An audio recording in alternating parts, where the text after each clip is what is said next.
time. Time to discover who is the best in the land, the Big V or South Australia. Victoria brushed aside a combined New South Wales ACT team in the first half, but they were never really able to bury them, while South Australia was crowing after an emphatic 36-point win over Western Australia at Football Park. The Sandgropers were run off their feet, something players wearing the Big V will have to counter. Now it's the decider, Victoria and South Australia at the MCG. And it was a carnival-like atmosphere that greeted fans as they flocked to the MCG, welcomed initially by veteran rock and roller Joe Camilleri and his band, the Black Sorrows.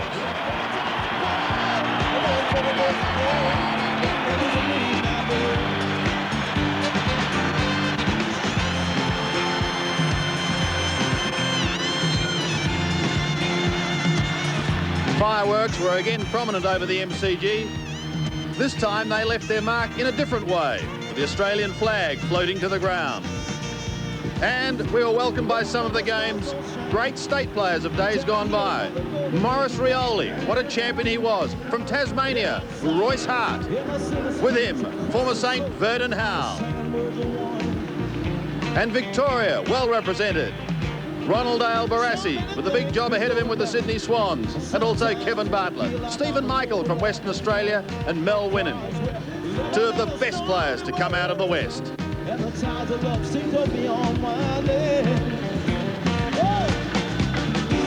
30,800 balloons released by 250 youngsters, all in the name of State of Origin football.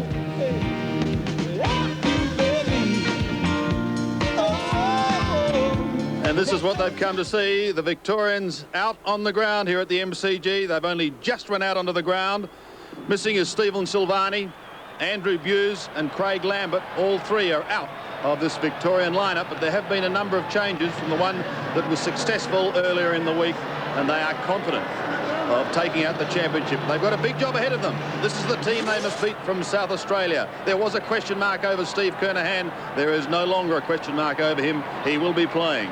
Johnny Platten and Greg Anderson, two players, however, out of the South Australian lineup. Wherever you may be watching, then we welcome you to the MCG and Sevens coverage of the grand final of this State of Origin match, and it should be a beauty. Teddy Whitten is Mr. Football. Some may say he's Mr. State Football, but there he is with Billy Goggin. I'm sure they'll be very tense and looking forward to what should be a great clash. We certainly are. I hope you are. We'll be back with all the action in just a moment. Welcome back to the MCG. Both sides out on the ground. Joining me behind the microphone for this final are Ian Robertson and Don Scott. Gentlemen, welcome. Good, Sandy. It's terrific to be here, and it's a clash I've looked forward to. Graham Corns there, Donny. He'd be a bit excited about this, wouldn't he? Wanting his South Australian team to perform well here in the MCG. Well, they've got to make amends, Ian, for that effort, I suppose, in front of 90,000 here a couple of years ago when Victoria really took them on. But this is a very strong Victorian side. In actual fact, their inclusions have only strengthened the side that played on Tuesday night. Also, they've got the advantage of having a night's rest. Gary Ablett there on screen. Richard Loveridge, former Hawthorn runner. Well, not Hawthorn, Rover, I should say, is the Victorian runner. And one of the introductions into the South Australian team, which should be a big plus, is Stephen Kernahan, if he's 100% fit. Yes, let's hope that he is as we go down to the ground. Here's Mike Williams. Ladies and gentlemen, Wendy Stapleton first performed here in Melbourne at the age of 9 and went on to become one of Australia's leading vocalists. In 1979, she signed with Mushroom Records and formed Wendy and the Rockets and toured Australia and the rest of the world very successfully for the next 8 years. Boys and girls, ladies and gentlemen, would you please stand for the playing of the national anthem to be performed by Wendy Stapleton.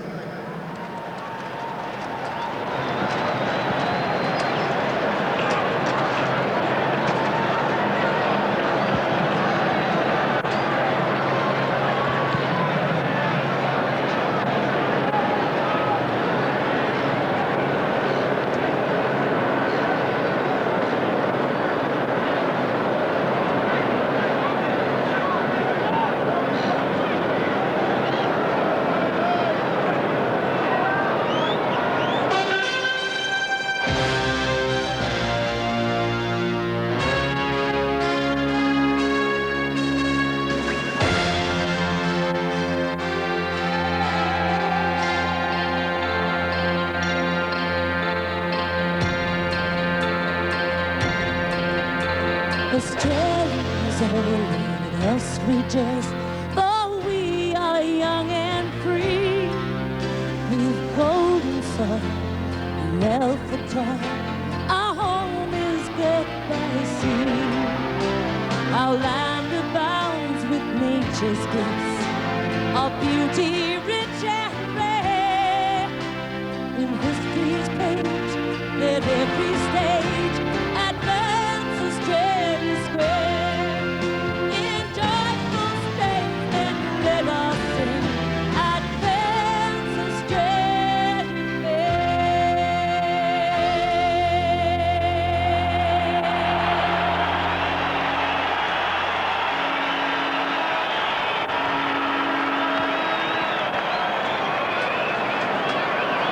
Wendy Stapleton. And the national anthem as we check out now the Mitsubishi Motors ground report. And welcome to our telecast, Max Stevens. Welcome, Max. Very good afternoon, Sandy. Well, conditions here pretty good at the MCG. A light drizzle just a few moments ago, but maybe that'll hold off. Let's have a look at the forecast. Cloudy and cool. Expected top 14. Current temperature 13. The wind nil. Goal advantage none whatsoever. Humidity 80%. And the ground condition, I'm happy to say, is excellent. Thank you, Max. Good night for football. And let's check out the two squads, because Ian and Don, both sides have been forced to make changes. Well, quickly run through the changes, Sandy. In is Greg Williams, Michael McGuan, Robert Harvey, Gary Lyon. Paul Roos, number 1 there, played exceptionally well the other night, but that is a very, very strong Victorian side. And I think Greg Williams, you mentioned, is going to have a very big impact on this game. South Australia, they've got Stephen Kernahan into the side. They've lost, unfortunately for them, Greg Anderson, who played very well on Wednesday night against Western Australia. But Jarman, Bickley, Kernahan, McKay, Modra, Smart, Francis, Robran, McDermott, McGuinness, Wanganeen, Darren Jarman, Tony Hall, Leslie, Grenville, Pittman, Bradley, Hines, Obst, Bullis, a surprise inclusion, Scott Russell and Ben Hart, and that will produce a formidable opposition for the Big V in this, well, final game. Yes, it promises to be a grand clash. Who's going to take it out? Well, also joining Max down on the boundary line is Bernie Quinlan.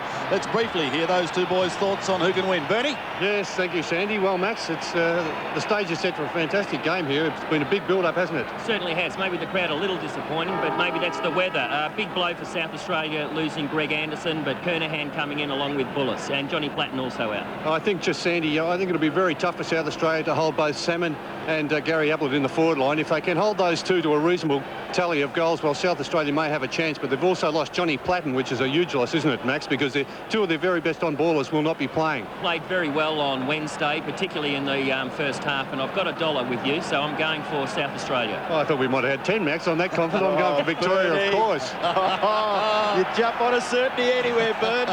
All right, here we go. I'm tipping Victoria by about 4 goals, Sandy. And Scotty?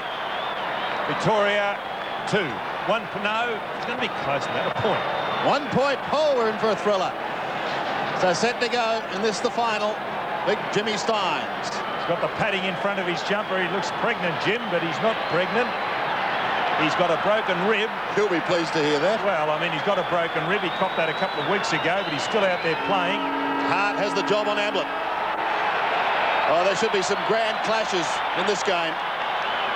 So you know where you'd be putting your boots, Sandy, if you were Pittman. Well, let's see what happens from the opening bounce. It is, in fact, a bounce that favours the South Australian. Goes to McDermott. He goes to ground. He gets a free kick. Great state of origin player, Chris McDermott. On the defensive side of centre. No breeze here in Melbourne this evening. Hannah in front of the pack. Couldn't take the mark. Pushed wide towards the boundary line. Going to be kept in play for the Crows by Russell. Gets the hand pass away. It's effective to Jarman. Up towards the 50-metre line. Victoria have the numbers in that area. And Steins takes the mark across half-back. He was a very good player for Victoria on Tuesday night, Jimmy Steins. His kick has been smothered off the boot by Kernahan. Somehow gets the ball clear for Scott Russell. It's inside 50 metres for the Crow Eaters. He goes Langford for Victoria. Hand pass to the right-hand side to McGuan. McGuan's kick is perfect, and he finds Harvey on centre wing. Robert Harvey, the great young St Kilda player. His kick goes up near the 50-metre line. Lowers mark. Low plays on. In towards full forward. That's a mark taken back there by Pittman. Play on. Leslie forces the ball back further for Ben Hart, and he clears to centre half-back flank region where Bickley has taken the mark. Ben Hart, good running, Don, wasn't it? Oh, I was just going to mention that, and there's some terrific running by both sides early in this game. Kernahan still on centre wing. Francis takes the mark. It's great to see the best at anything, and here we have the cream of Australian football here at the MCG. Modra. Gee, it's going to be exciting to see him in action too. At the back, Steins again. Does the tidying up work across to O'Donnell from half-back. The Essendon Stars kick is not a good one. Taken by Leslie. Smack in the middle of the ground. Another excellent player for South Australia over the years, Martin Leslie. His kick up towards half-forward. Over the back it comes. Chance for Burke. Sweeps it wide. Williams is on the half-back flank. Away goes Diesel. Pumping towards the wing. Oh, the flyer was low. Bullis, the bottom of the pack, gets it away to Mackay up to Jarman. Leslie over the top. South Australia trying to get something going from McDermott. Now Bickley in towards full forward, and this time the mark taken by Robran. Matthew Robran will have a shot just 35 metres out, but on a 45-degree angle. Just looking at that build-up from South Australia, they're getting great numbers around half-back. A lot of red jumpers down there. As we see there, Ross Smith just a little bit too far away from Robran. He's certainly filled out since his days at Hawthorn. Kicking from just over 40 metres, in fact. Good-looking drop punt by the South Australian, and he kicks a goal. Robran, it's the first goal of the game, and South Australia leads by 6 points. Well, to credit to South Australia, I like the way they're getting back in numbers. The ball's been down to Victoria's forward line twice. Full back line, they cleared it out through numbers, and then they instigated that from the half-back line. And again, they got numbers back on that half-back line, just trying to work out where their Victorian opponents are, because they're certainly leading them a dance at the moment, the South Australians. Roos is by himself on the half-back line for Victoria too. Bounce back in the centre. Struggle for possession by O'Donnell. Brown, then Nathan Burke. Kick by Burke to centre half forward. It's been marked by Bullis. And Bullis playing for the Tigers, Richmond Tigers here in Melbourne. Great mark taken by Roos. He had to sit, but took it beautifully. Off to Steins. Steins to full forward. Mark taken by Bullis once again. Doing all right early. Very rough and ready, but quite effective at centre half back. He's got a big job to try and contain low. Kick goes wide towards the wing. Now a chance for Nathan Burke. Gets it off to McGuan. McGuan with pinpoint accuracy. Beautiful pass by McGuan. Finds Ablett. Well, he hit Robert Harvey earlier. Ablett short pass. Williams.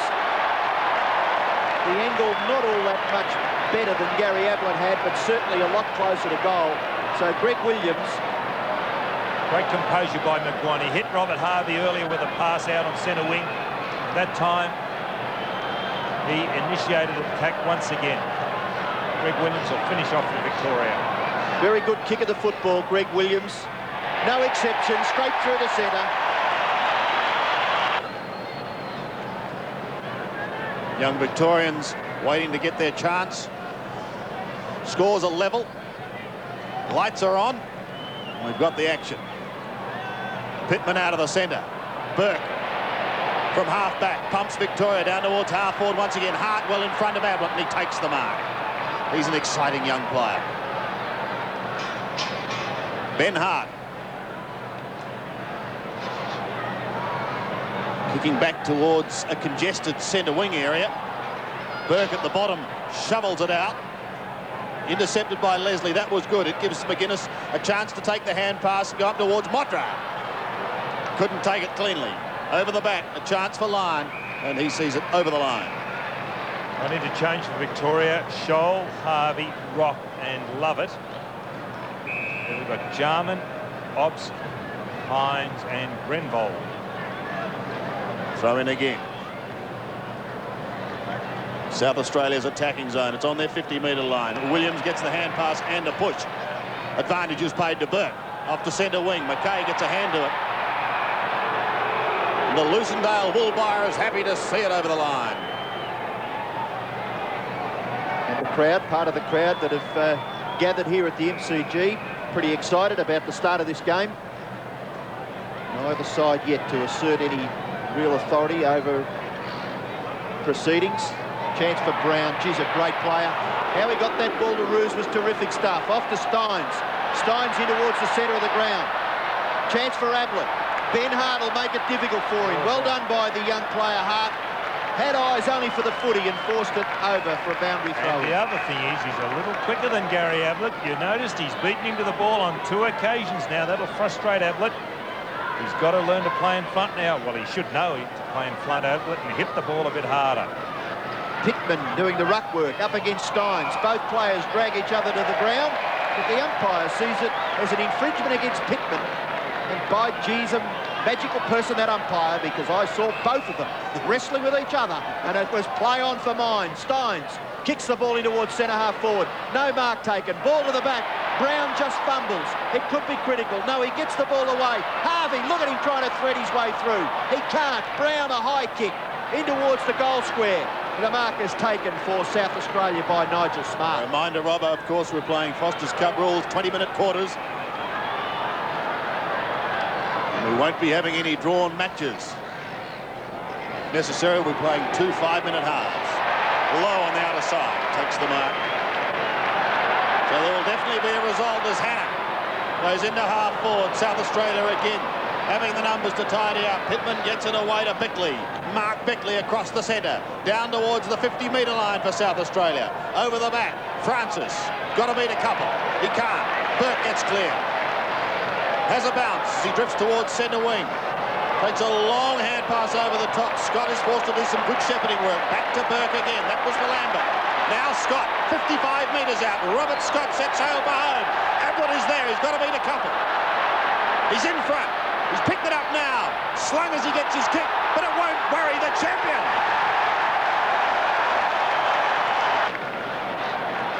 Terrific goal kick by Ablett.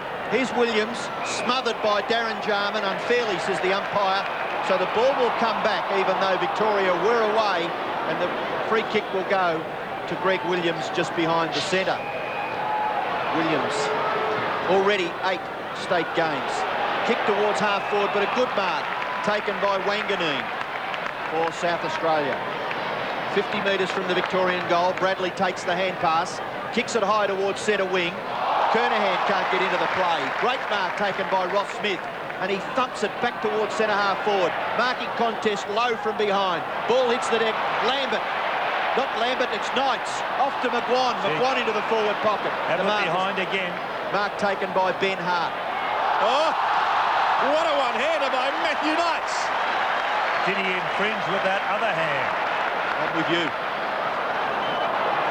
Into full forward. Bounces through Smart. He cuts it back. Still got it. Now they've got the run going to Francis. Through the middle. Tony Francis spearing it in towards half forward. That's good football, and Modra takes the mark. Isn't it costly a turnover? Because these guys really do make you pay. That was a fantastic pass by Francis, hitting Modra, and Modra could lead with confidence. You are seeing, as I mentioned earlier, the best in the land here, and they do the skills just so well. From 52 metres, Modra's kick is high, but it's away to the right. Doesn't quite make the distance, and it's eventually hammered over for a behind. 5 points the margin. It's the South Australian camp and the Victorian camp. Victoria playing the huddle, Sandy. Hannah to the outer side. Finds Langford. And South Australia playing man-on-man on that kick-in. Langford kicks back towards the wing. McKay can't take the mark. Bradley at the back. Well tackled by Roos. Deemed as hovering over the football. So Roos will take the free kick for Victoria. Terrific captain's performance on Tuesday night by Paul Roos. Was probably best on the ground when he went to the bench. Ablett crashing through, couldn't take the mark. Nathan Burke kicks for Low, and Low marks about 40 metres from goal. Stuart Lowe, the big centre-half forward from St Kilda. The advantage of playing in front, very hard thing to do. We see Hart doing it on Ablett. on that occasion, Lowe doing it on Bullis, because the ball will drop in a pressure situation, and then you can capitalise if you are in front. Lowe. Oh, great kick, Stuart Lowe. It's a goal. 18 plays 7. Victoria's way. Very early days from the centre. Burke couldn't take it, neither could Harvey. Kernahan and Jarman both in there for South Australia. They're not manning up at the centre bounce either side, Sandy, when that ball's put down. South Australians on one side of the circle, Victoria on the other. So it's 6 of one and a half dozen another, whoever gets it out of that centre. Not a real contest. Steins and Pittman lock arms. Williams went without it. It's going to open the door for South Australia and Wanganeen. Up towards Modra territory. Robrin is there also. Couldn't take it. O'Donnell, a nice hand pass. And South Australia see the ball drift out of their attack zone. That was through line. Smart and McKay might get it back. It's McKay who takes the kick. Up towards Robrin. Got the fly, but couldn't take the mark. Langford. Chance to get the hand pass off to Hannon. That's successful. Now they can run it out of half back. Steins hand pass. Oh, put Harvey under the hammer. He lost it to Jarman. Jarman pumps South Australia back towards half forward. There's only one player there. Paul Roos. I noticed Greg Williams by himself on half forward flank, hand up, hoping the ball will come his way.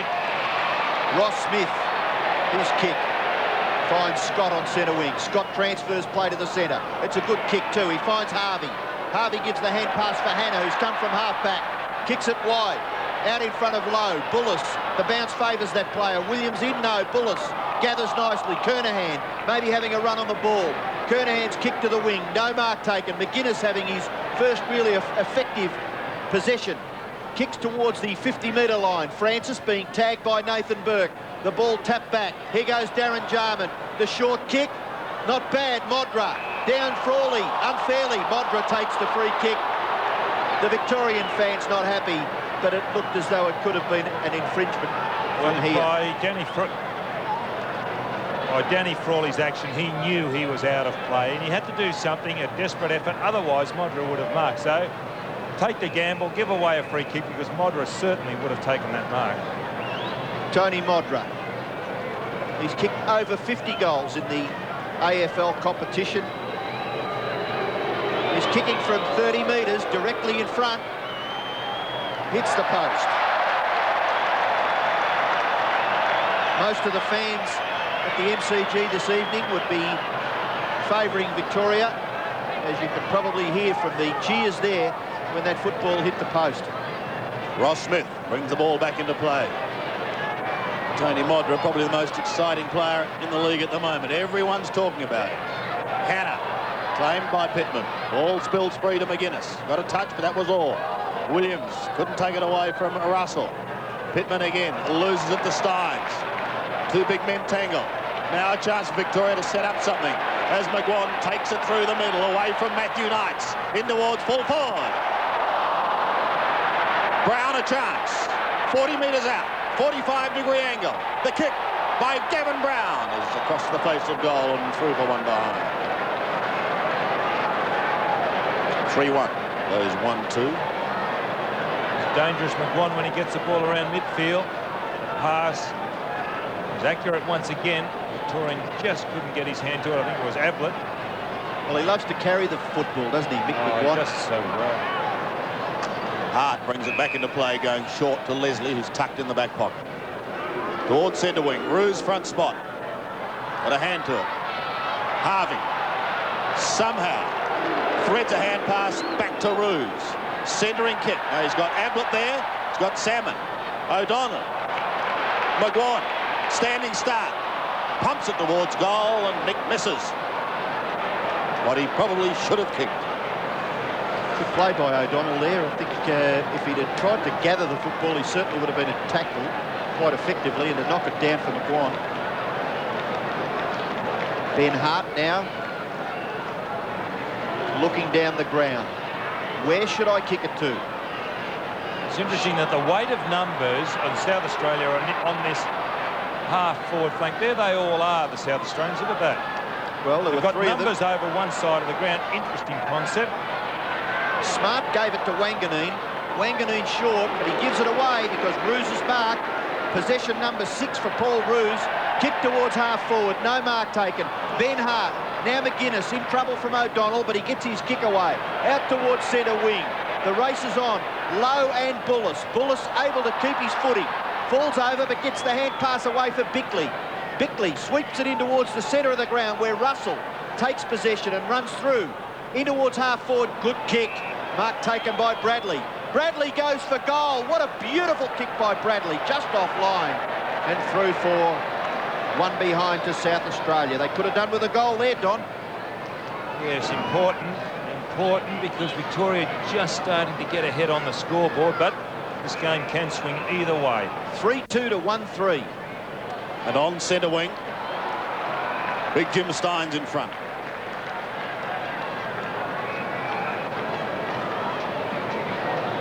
You see there the padding in front of Jim Steins' Guernsey.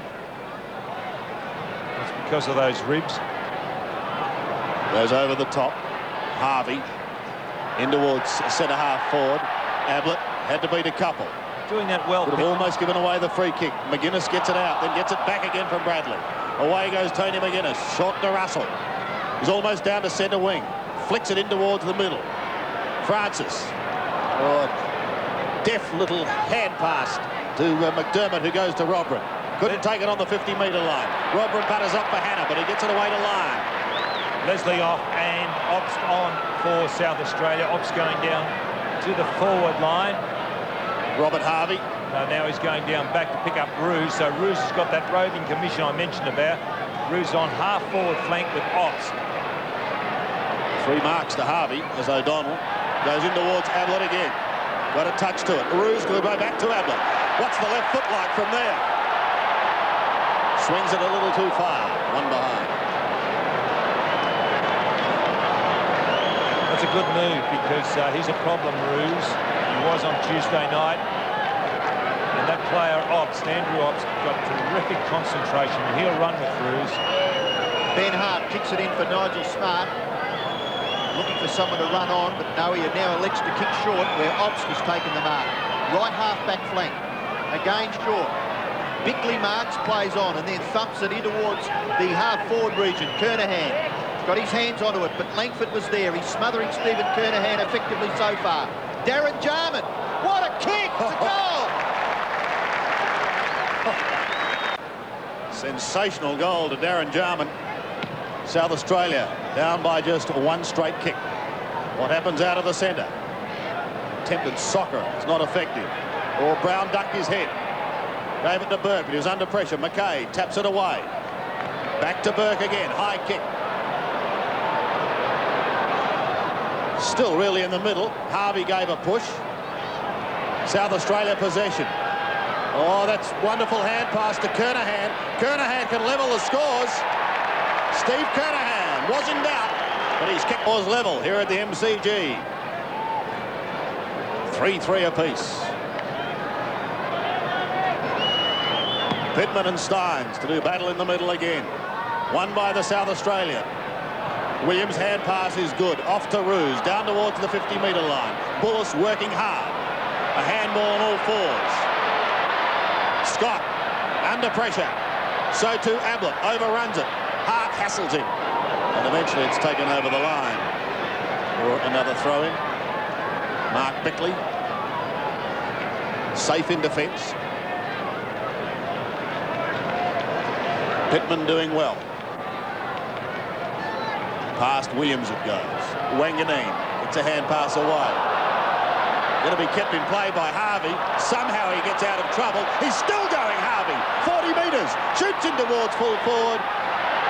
No mark taken by Salmon. Play on. He tries to soccer it away. Hart comes in there.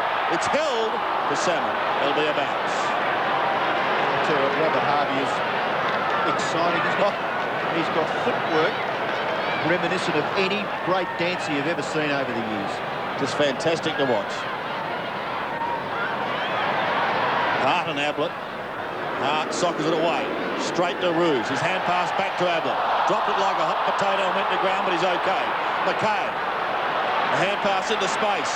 Knights is there. Centering kick. He's got to push after he took the kick. Knights is going to take a free kick. against Bickley. I thought they might have relayed that free kick down the ground because he was pushed after he got rid of the ball. There, he got rid of the ball. There's the free kick. I thought they played those down the ground. I'm a little bit with you, Don. Sometimes I'm quite perplexed with the decisions that are given along those lines. Starts at left to try and bend it right. It came back, but not enough. 3-4 plays 3-3 in a tight contest here at the MCG. Ben Hart. Just 1 point the difference. We've got 2.5 minutes left in the first quarter. Good kick in. Scott Russell gathers. Hand pass into the path of Bickley. It sits for him eventually. Hand pass further infield. Bradley runs to the 50-metre line, but gives the hand pass away and sets it up for Tony Hall. He doesn't miss these. Straight through. Tony Hall kicks his first goal, and South Australia hit the lead. They're 5 points in front, 27-22. Listen, if you're just a connoisseur of football, here's a magical piece of action. Look at this, a bounce, the way they moved it so easily down the ground, finished off by Hall. Poetry in motion. His first goal. More importantly for South Australia, their fourth. Leading by 5 points. Pittman up against Stynes. 20-minute quarters plus time on. Somehow Williams escapes from the centre. Wanganeen leads in the race across half-back. Towards Bradley. McGuan now. Front spot. Cross to Roos. Back to McGuan. Penetrating kick towards low territory. Pittman drifts across in front. The big man does well. Gets it away to Russell. Scott Russell bounces his way through half-back. Knights was caught between the devil and the deep blue sea. Eventually he went, but Bickley got his kick down towards half-forward. Robin is there, so too McGuinness, but they're beaten. Stynes gets the hand pass away. That was to Lyon. The Melbourne boys combining. Now Burke. Over the top. Smith. Tumbles a kick. Down towards the half-forward line. Knights was there. That was his target. Low. Harvey. The two Saints. In towards Ablett and Salmon. Scott. High hand passes. Hammered away by Smart. Leading in the race is Francis. I think I'd make a change if I was Victoria. Get Salmon off the ground because he's no advantage up there whatsoever at this stage. South Australians getting numbers back. Pittman's getting back. They want to do something a little bit different. They get a more mobile fellow. Maybe Lyon can go down onto the forward line. And what you said there is showing the frustration against Paul Salmon, giving the free kick away to Pittman. Away goes Scott Russell from the left back pocket. His kick out towards the wing. Hannah and Hall. Hannah infringes. Hall receives the free kick. Hannah, who was a contender for best player on Tuesday night. His opponent for the evening, Tony Hall. Kick towards centre half forward in the Kernahan direction. Away goes Bradley, causing them some problems as Craig Bradley kicking towards centre half forward. Mark taken by Frawley. Runs away. Handball into the centre. Williams. Hand pass again. Brown. Frawley's run through from full back. Kicks long in towards full forward. Ablett can't take the mark, but Wanganeen mopping up beautifully across that back line. And he runs away, and eventually the short pass in towards the centre of the ground. The mark is taken by Obst. Obst. Short pass to McKay. It's quarter time in the State of Origin final at the MCG. And South Australia lead by 5 points. They've kicked 4-3. Victoria 3-4. 34,000 fans at Football Park were treated to South Australian football at its best last year when the Crow Eaters booted 10 goals in the second quarter against Victoria. With Kernahan kicking 6 goals in his 300th senior game, the South Australians went on to win by 13 points. Quarter time here at the MCG, and the honours with the visitors. South Australia, they lead by 5 points after goals from Kernahan, Robrin, Jarman and Hall. It's 4-3 to 3-4 with Williams, Lowe and Ablett kicking the goals for Victoria. Graham Corns quietly confident. Let's go down to the boundary line. News from the boys there. Here's Bernie. Yes, Andy, thank you. Paul Salmon into the goal square. He will be the focal point in that area of the ground, with Gary Ablett coming further up the ground to be more of a roving forward. Greg Williams very concerned that the forwards weren't chasing hard enough, putting the pressure on the South Australian defenders, letting them come out too easily. What's happening with South Australia, Max? Well, Graham Corn's happy with the desperation in their attack on the ball. He said as the term wore on, they only got better. He said, look for Tony Modra, and please, you've got to be in front. Only one change there. Leslie off during that quarter, and Obbs coming onto the ground. Gave them a little bit more drive too. All right, thanks, Maxie. Now Ruckman and Rover down there on the boundary line. Max and Bernie. So into the second quarter, 5 points the margin. Or Bernie and Max. South Australia leads. Free kick going to go the way of Gavin Brown. So Victoria playing a two-man forward line. They've got Salmon and Robert Scott right beside him. I don't know if that's the answer. Well, he comes roaring out. And here's Ablett. Inside 50, Gary Ablett. Time to swing round. Hit for home with a left foot. There's Gary Ablett in action.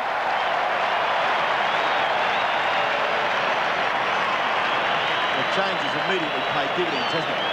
It looked a bit cumbersome with both of them up there in the goal front, but certainly Ablett with a bit of room to move. Well, it's like in basketball. This is a three-point shot. It's from a long way out.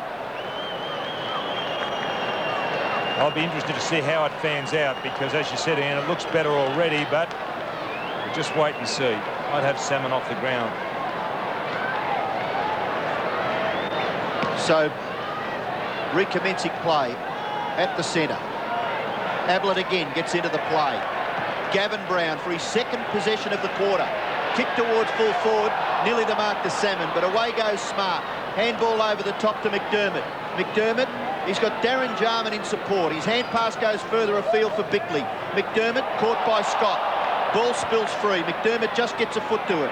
Obst is confronted by Ross Smith. In goes Steins to make it difficult for Obst. And the ball will be bounced. Melbourne teammates, of course, Andrew Obst and Jimmy Steins.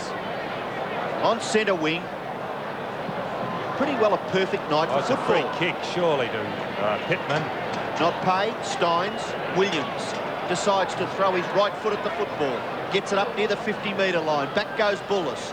Taps it in front of himself, then falls over. Tackle by Scott may have been a little high. Advantage now with South Australia. Bickley for McDermott, and McDermott kicks the ball in towards the half-forward area, and a great mark taken by Hall.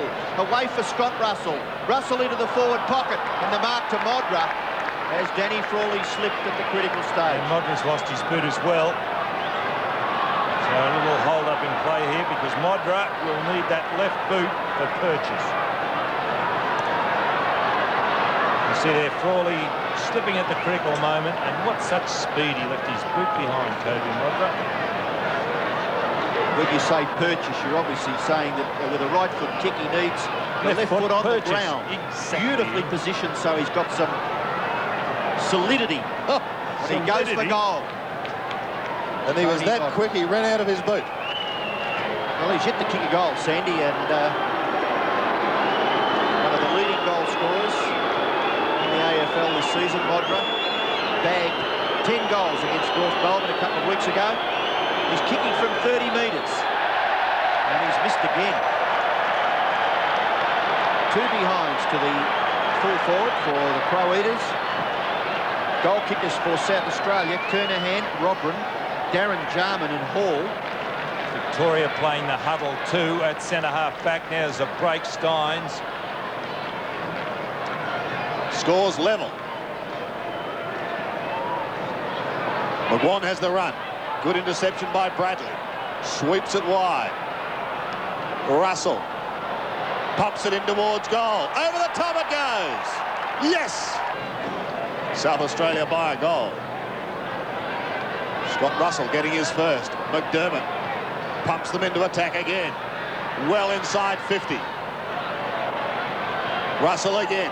Taps it down. Tony Hall. McGuinness onto the left foot. Free kick. We come back.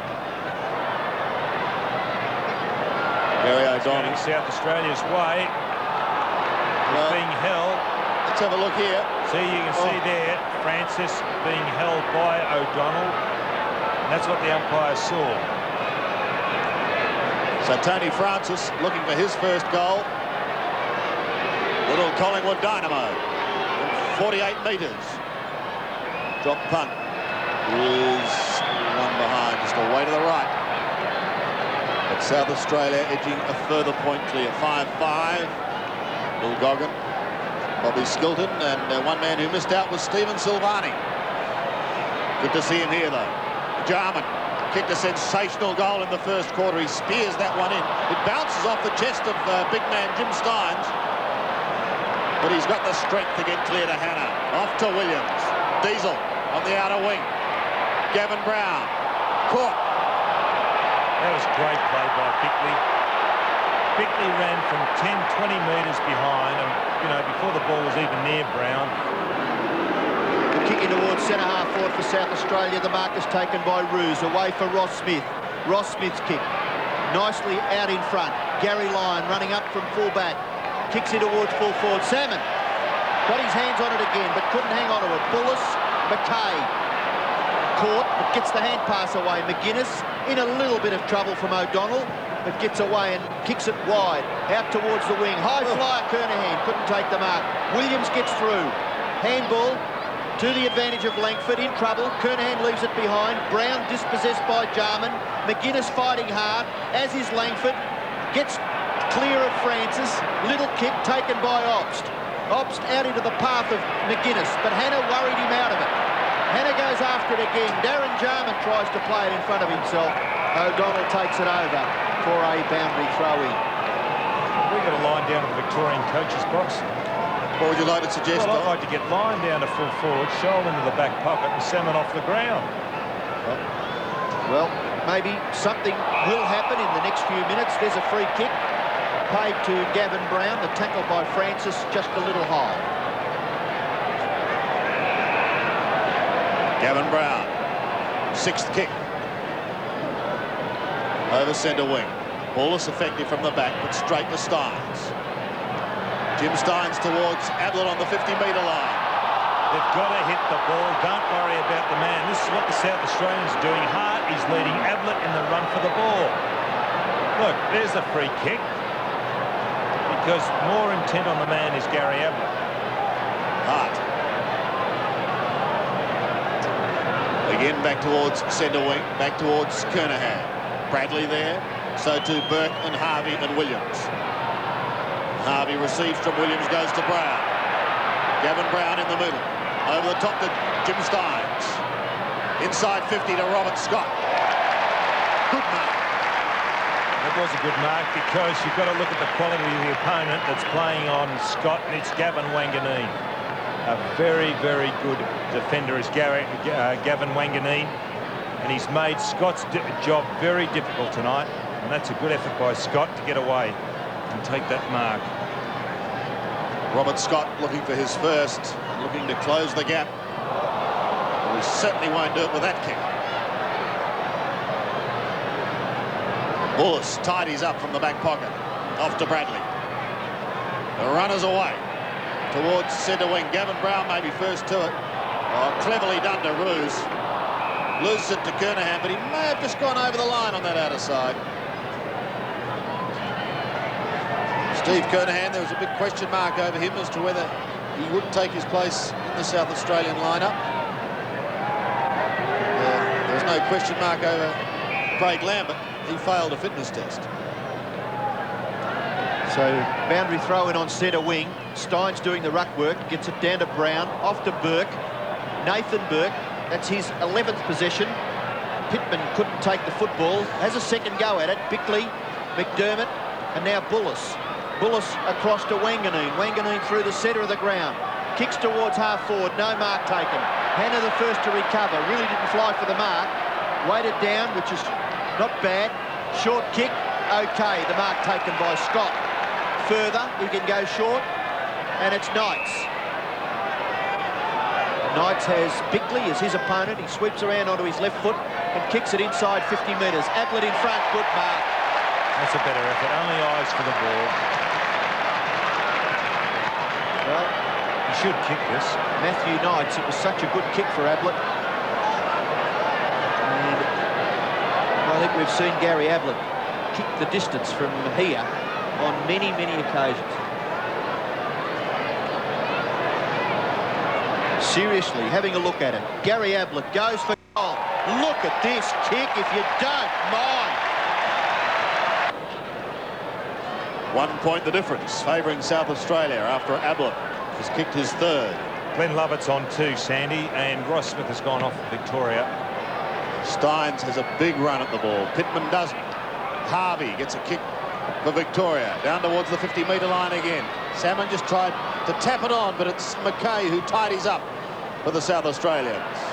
Goes to the outer side. His man that he wanted was Bickley. Gee, that's a terrific effort by Bickley. He's still going. Oh, he's doing so well. Robin almost had an airy. Lovett just onto the ground. Harvey does it beautifully. Off to Roos. The cry of Roos, Roos. Scott trying to use the body. Heavy clash there. Hart off to Smart. South Australia out of trouble. Smart's kick up towards centre wing. Bradley front spot. Oh, terrific. Somehow he kept it in play. There's his Carlton teammate, Milhana, crunched. McGuinness. Oh, well cut out. Loses it to O'Donnell. Now McGuan. His kick down towards half forward. Wanganeen may have had trouble with the light. And it's over the line.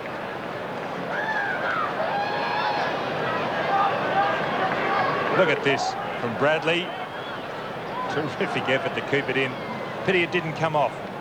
Boundary thrown in the right forward pocket for Victoria. Williams is in the action. Diving on the football, McDermott and Francis Jarman's for South on Australia. Jarman's on 2 for South Australia, and Rodram's gone off. Jarman going into the forward pocket. Will be picked up by Gary Lyon. So the ball bounced at right half forward for Victoria, about 40 metres from their goal. Ablett over the top. Scott scouting. Good kick to the front of the square. Bounces across the square. Nigel Smart, a little too quick for Salmon. Runs away and will thump it clear for South Australia. Out towards the wing, the mark is taken by Obst. Obst now. Still Don Scott. Urging for a change. Salmon off. Jarman takes the mark. It's Andrew Jarman. Away for Scott Russell. Scott Russell's kick towards half forward. No mark taken. Kernahan may have been infringed against. Goes after the football once again. Still there for South Australia. Now a free kick. A throw against Victoria. And Darren Jarman is the recipient. Reverse angle shot. You can see that. Is he Irish? Was he guilty of a throw? Pretty obvious, wasn't it? Guilty, Your Honour. Oh. Well, Darren Jarman, who kicked such a magnificent goal in the first quarter, should nearly convert. Not a bad kick by Darren Jarman, but just offline to the right-hand side. So it's a tight encounter. Chris Grant in the crowd there. He played for Victoria on Tuesday night against the combined New South Wales ACT side. Unfortunately missing out tonight. Kick in.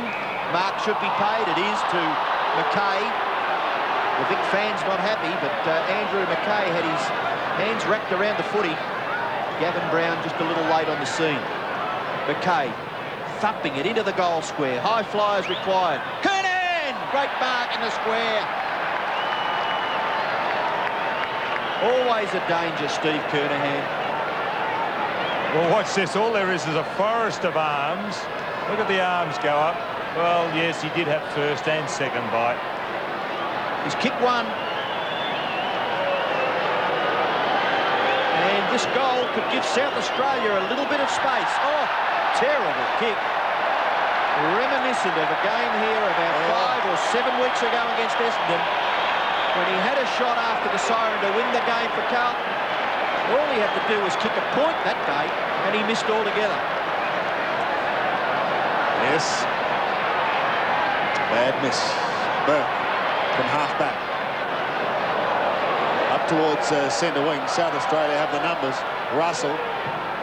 Kick number 8 for Scott Russell towards the 50-metre line. Good mark to Tony Hall. Milhana cross with himself, but he wasn't able to get a fist to that and punch it clear. But he's got very strong hands, Tony Hall. Actually, they're bringing Salmon up the ground. They must have tapped into our coaching box. In actual fact, he's coming off the ground. They have tapped into our coaching box. Yours. Hall's kick in towards the full forward. Obst. Lovely kick. There's Salmon on the bench, and have a guess who's gone to full forward, boys. What about this? The greatest coaching genius of all time. And you only had 6 weeks at South Adelaide. Terrific performance. The ball falls forward, but Ben Hart off the ground, couldn't clear the pack. Bickley over the top, McDermott, then McKay. South Australians playing quite confidently, and the mark is taken by Kernahan. Well, you'd have to nearly say he was within scoring distance, Stephen Kernahan. He's going to kick from 50 metres. It's a nice long kick into the square. It's taken, it's a goal to Darren Jarman. So Darren Jarman kicks his second goal, and all of a sudden the South Australians lead by 15 points, 49 to 34. The high ball from Kernahan. The pack fly, they should have punched this over the bound. Hannah, really not a heavy effort. Where's Steins? He should have been back there. Jarman capitalising his second. So South Australia throwing out the challenge. Catch us if you're good enough. 7-7, plays 5-4. Steins out of the middle, gives it to Williams. Now Victoria forward through Glenn Lovett, down to the 50-metre line. Still on the 50-metre line. Williams has followed it down. Diesel is clear. From 40 metres he goes. Williams gets his second and a much-needed one for the Vicks. 6-4, plays 7-7. Well, that's the advantage of having a more mobile forward in Lyon, because watch, Lyon hits the ball, then follows that up. At least they've got a little bit of something up on that forward line now. Smart's not leading in the race for the ball. Williams capitalising. Great little hand pass there by Stuart Lowe to get the ball to Greg Williams. And Victoria, well, they looked in danger of losing touch. That big man there, Pittman's doing well for South Australia. Now back to within 9 points. A good knock out by Steins. Forced further afield. Lowe gets clear. Gives away a bit of ground. Ablett in trouble. The tackle by Francis, I thought, wasn't too bad. It was very fierce. A little high, I think. Was it? Well, Gary Ablett has the free kick. I thought it was okay, Don. Kicking towards the forward pocket region, over the top of the players' heads, and out of bounds about 35 metres around from the Victorian goal.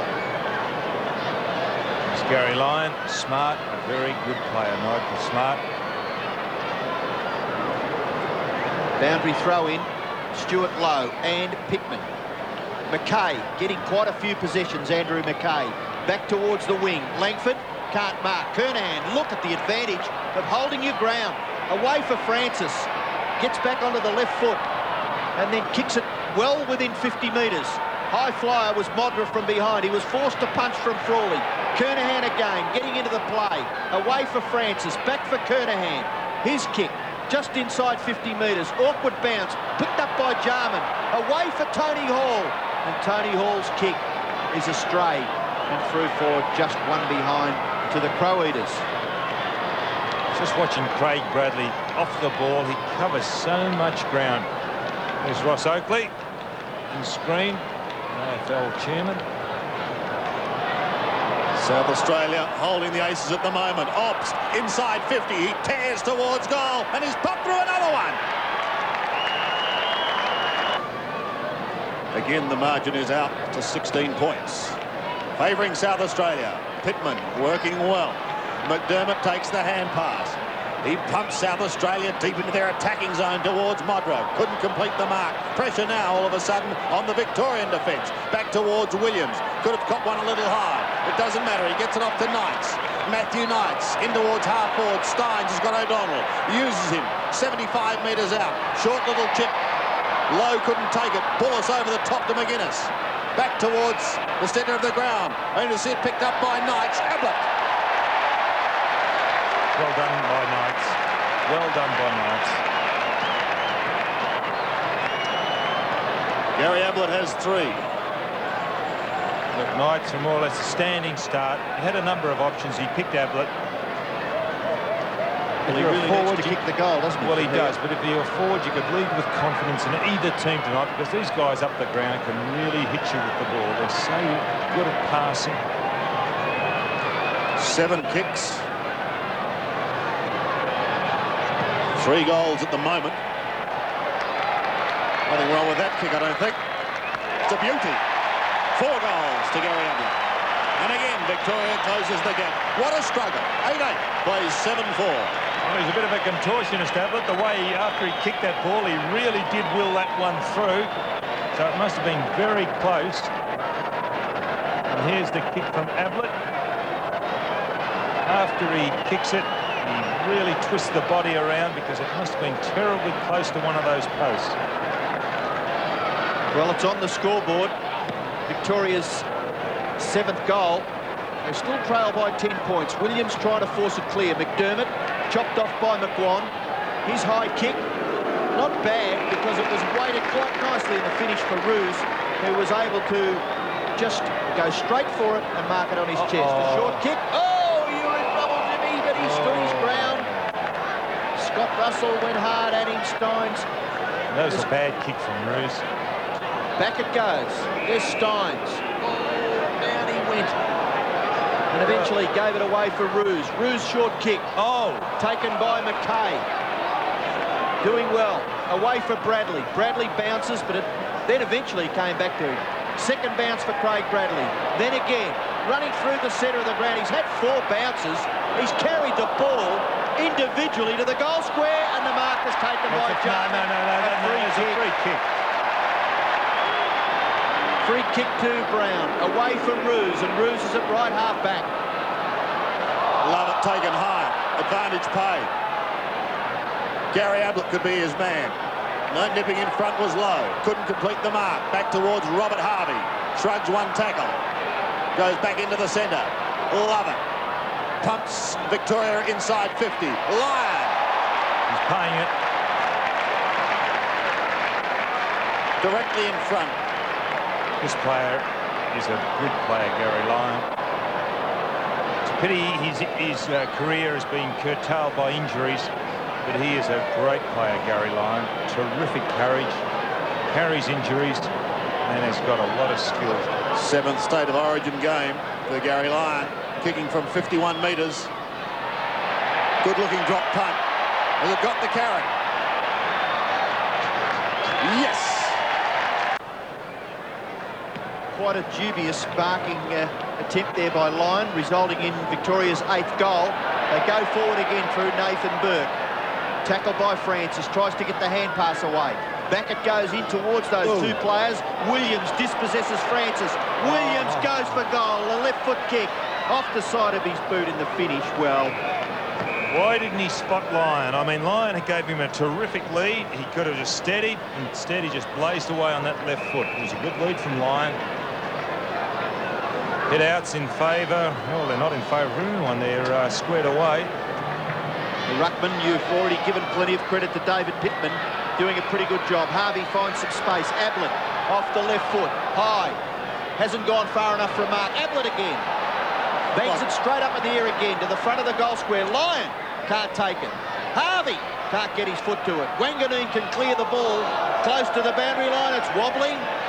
A little bit of shepherding here. May give Gary Lyon a chance. Goes onto the left foot and kicks it high. Again to the front of the goal square. No mark taken. Nathan Burke. Stuart Lowe can't get his foot to it. You wouldn't believe how many hit and misses there were there in that passage of play. And eventually the umpire will bounce right in front of the Victorian goal. 2 minutes, 9 seconds left in the first half. And it's been a pretty entertaining first half at that. Ben Hart can't get clear. Gives the hand pass back for Smart. Somehow he got it to Bullis. Bullis's kick goes out to the half-back area. Matthew Knights tries to get some space from Bickley. He's not successful, and it's forced over. He's appealing for the free kick. No, I think that's fair enough. He was playing the ball, he was making the play, but Bickley just harassing. Pittman and Lowe lock arms. Pittman goes with the right hand. Scott off too, and rock on for Victoria. There's Scott. So the Victorians making a late change in the second quarter. Pittman to take the free kick. Towards centre wing he goes. Chris Langford suggesting there could be 50. It falls on deaf ears. Langford can go to Steins in the centre. He does. He can go over the top to Williams, just to chip round his body. Now Diesel's got a little bit of space. He's 55 out. Passes beautifully. Play on. Bradley clears. Towards centre wing.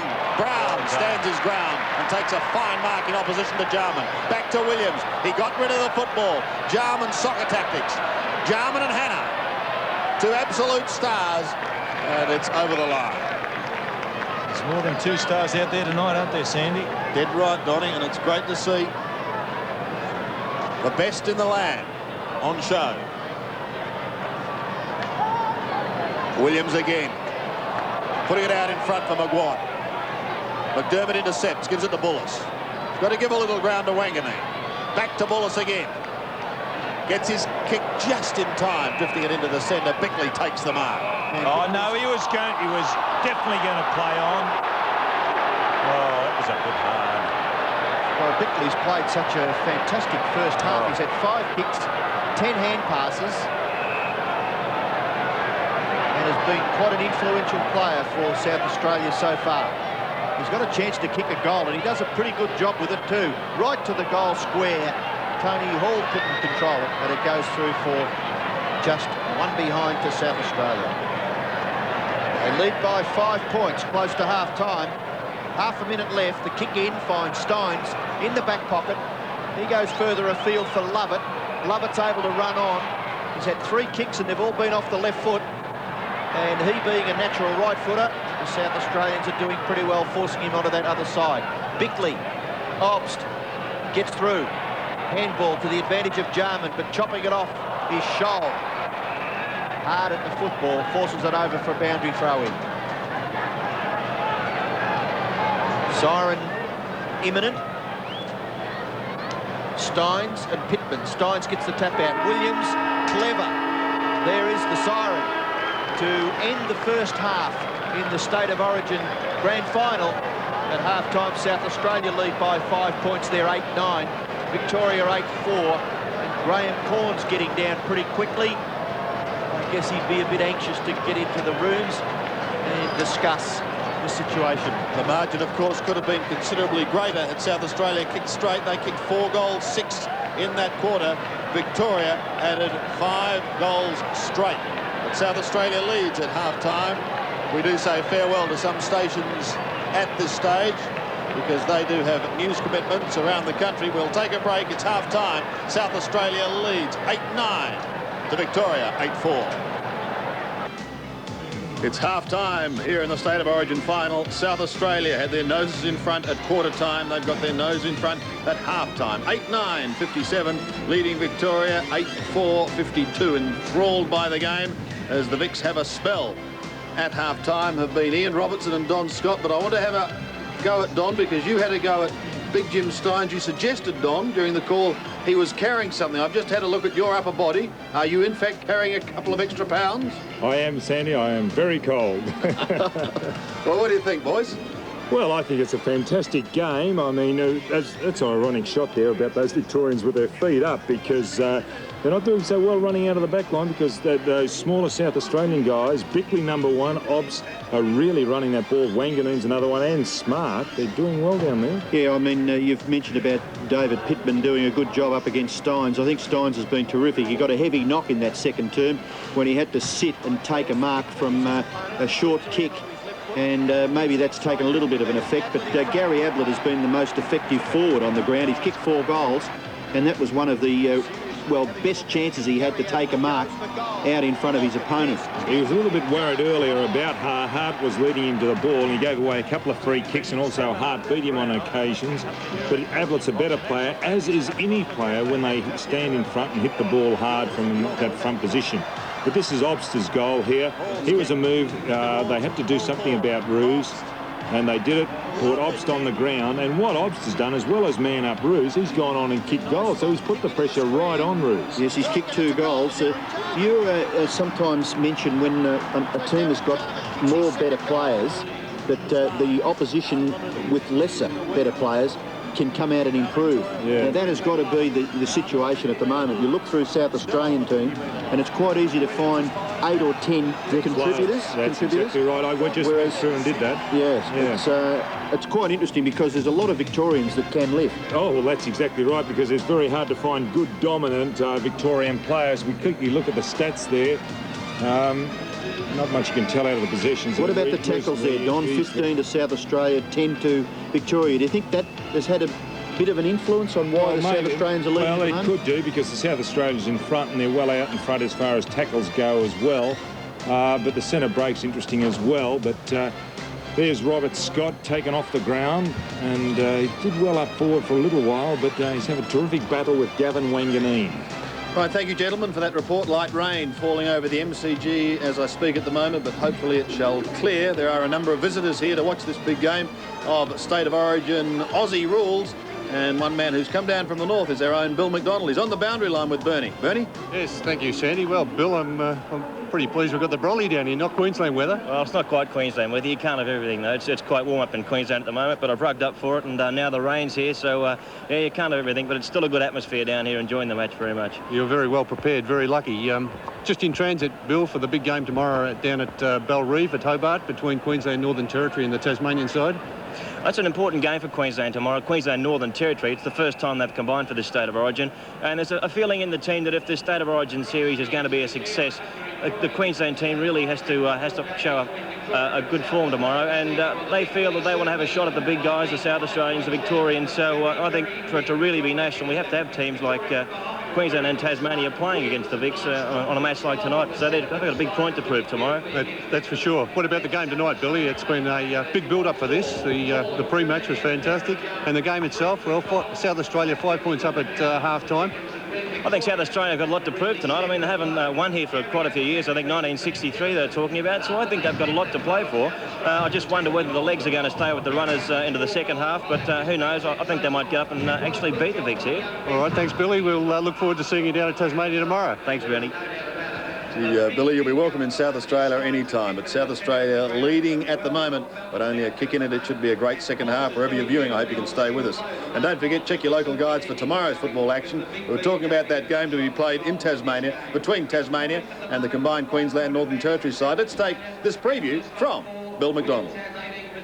Under the revised Origin system, Queensland have joined forces with the Northern Territory, an area rich in footballing talent.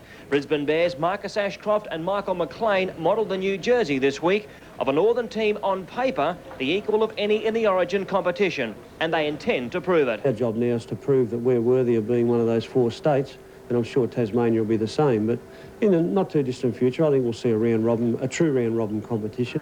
The 11 Bears players in the team have run under Coach Dare in Brisbane this week, but the whole squad will have to make do with only one training session together in Hobart today. Well, the beauty of State of Origin and the beauty of finals is the fact coaches don't have to worry about the attitude of their players, and you find they come along ready to play. And my job will just be to pull the right move at the right time and try and help the team out.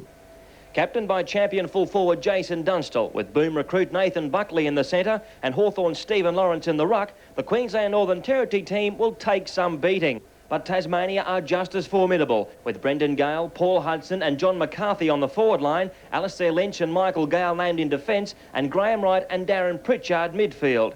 On top of that, most of the Northerners have to contend with Tasmania's unfamiliar cold climate.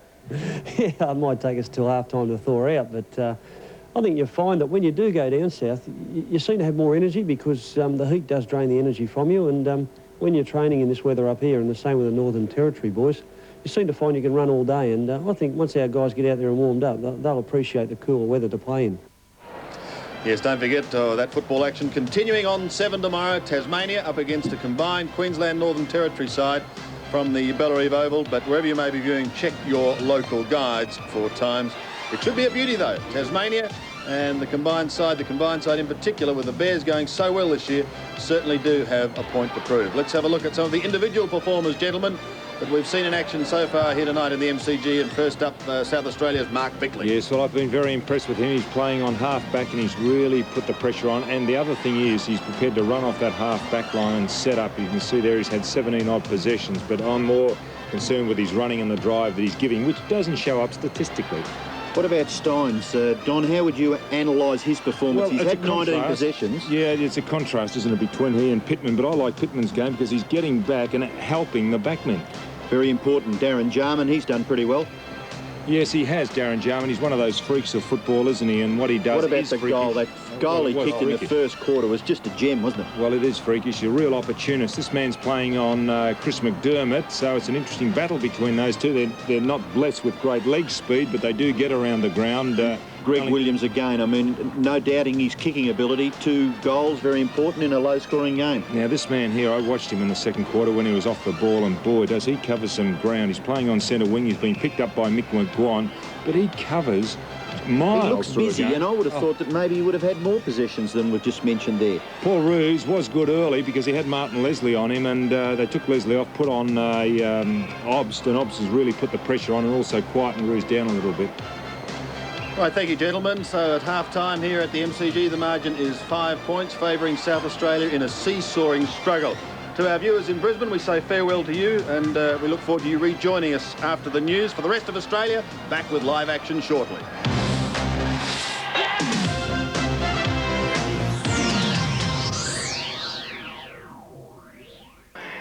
Welcome back to the MCG. The rain has cleared. We've got a number of guests from all over Australia joining us for this big grand final of this State of Origin football. One of them played 303 games with the Norwood Football Club in South Australia, and he's a former captain of South Australia, comes from a great footballing family. His name is Michael Aish. We welcome him to the MCG as he speaks now with Maxie Stevens. Max? Well, I suppose, Michael, when we go back, 1989 was the last time you were at the MCG, and probably don't really have fond memories captaining South Australia. It was a fair day, that one, Max. Yeah, we started well for the first 30 seconds and then didn't look back for the rest of the game. So, no, it wasn't a good day for South Australian footy and for those guys that played out here, but things are looking a bit better today. Just having a look at the game, how do you see it at this stage? Well, obviously, it's pretty even, but I think you look at the 2 defences, and the first defence that's going to crack, their side's going to lose the game. And you look at South Australians' defence, and the age or the experience of their side compared to their opponent is chalk and cheese. And the guys like Hart, Wanganeen, Smart and Mackay, they're doing an exceptional job. And, OK, Ablett's got a few goals at the moment, but it's pretty difficult to stop Ablett down to 2 or 3. He's always going to kick his 4 or 5. So if South Australian, their young backline, can keep firing, I think they'll win the game. Do you think South Australia may run out of speed? Like, do you reckon they can keep it together for 4 quarters? There was some talk that they'd be good for 2, but they might be able to keep it together for 4. I'm sure they can, Max. They've had the day less to prepare for this game, but they're experienced players. They're professionals now, and Cornsey is a very good coach. He's been there, done that. They're young and they're fit. Unless they're carrying a few injuries, that they might run out of legs, but I can't see that. OK, Michael, thanks very much for talking to us. And actually, I reckon I can take the umbrella down. The rain has stopped. Thanks, mate. Good man. Of course you can. Max, you're in Melbourne. Well, it's almost 30 years since we saw one of the great recruiting coups of all time. That's when the Geelong Football Club lured a man called Polly, Graham Farmer, away from Western Australia to play with the Cats. Now that same player has been honoured in Western Australia, as we take the story from Stephen Phillips. In the late 50s and early 60s, Graham Polly Farmer was the most sought-after footballer outside Victoria. The East Perth ruckman had won 2 Sandover medals in Western Australia, had spearheaded his state to an upset win over the rest of Australia in the 61 Carnival in Brisbane, and won the Tassie medal in 56 against the country's best. St Kilda chased him, Richmond signed him but couldn't lure him east, and watched in exasperation as he slipped through their fingers. Enter Bob Davis, the rookie coach of Geelong, a man who had witnessed the Farmer magic at the highest level. Farmer in Western Australia had one of the best leaps that you've ever seen, and not only did he used to leap up and take the ball in the air and then handball it before he got down. He was the man Geelong needed, and in 1961 they fronted East Perth and President Freddie Brooke. I got up and said, now, we realise that Graham Farmer's had an outstanding record here, and we think that it's time that he's given the club great service. It would be nice for him if he to come over and finish his career in Western Australia, in Victoria, and really put seal on his career. And Freddie Brooke looked at me and stood up and said, we'd only be too happy to give Graham Farmer a clearance. And I turned around to O'Brien and said, there it is, I've done it again, you don't have to worry. He said, for £2,000. And I stood up and I said, I think you're wasting our time. And the fellow said, yes, and you're bloody wasting ours too. And that's as true as I'm sitting here. So we came home and there's a lot of toing and froing going on. Eventually we found a gentleman with £1,500 and we took £1,500 over and his clearance was there. So over he came. Geelong lured Farmer away from Perth. This was classic Davis. History will show that after a disappointing debut season in which he injured his knee and wrecked Geelong's hopes of the flag in '62, Farmer was one of the dominant players in the competition in 1963. He was runner-up to Bobby Skilton in the Brownlow and thrilled everyone with his skills and handballing mastery. While Davis was making £800 a year as coach in what was to be the premiership year, Polly asked for and got that little bit extra. I said, how much do you want to come and play? Polly said, £1,000 a year. And I said, is that all you want? He said, yes. I said, OK, so that's all right. And then when he got here, he realised that he'd sold himself a bit short. And I said, now, the £1,000 a year, that's right, Paul. He said, oh, yeah, and that's on top of what everyone else gets, I get as well. And I need a house and a job and a car and, anyway, it didn't make any difference. Farmer would electrify the Geelong crowds in his 101 VFL games between '62 and his return to Perth after the 1967 VFL Grand Final. He would play out his career in the West, taking West Perth to the flag in 1971 and showing his dominance right to the end. In 392 games with East Perth, Geelong, West Perth and 2 state teams, Farmer built a massive reputation for skill and artistry. Graham Farmer is the only footballer that I have seen in 60 years of football that has made an original contribution to Australian rules football. With his handball, he turned it into an art form. He made everybody else cognizant of the fact that that's what you could do with the ball.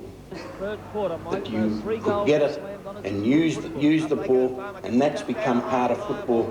And Farmer, that is his trademark of the game, and he will ever be remembered for it. And for me to have played against him in state teams, and then been fortunate enough to be close enough to him to say, good on you, Paul, almost every Saturday, has been a delight, and he's been a friend of mine for my whole life.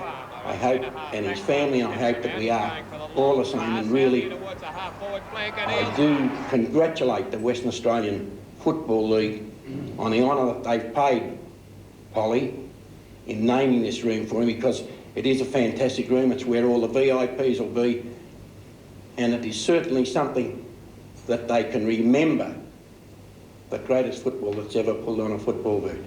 Fittingly, the VIP room at Subiaco has been named in his honour.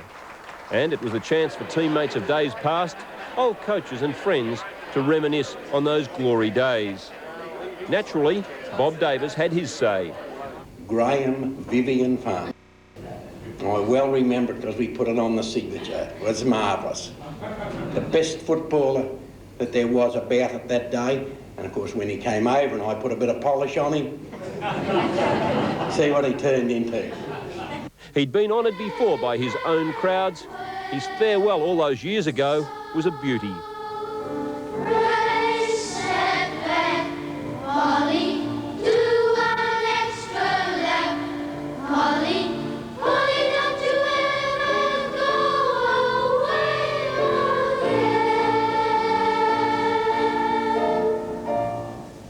I can honestly say, if it was possible for me to cry, which I don't like doing, this would be the day.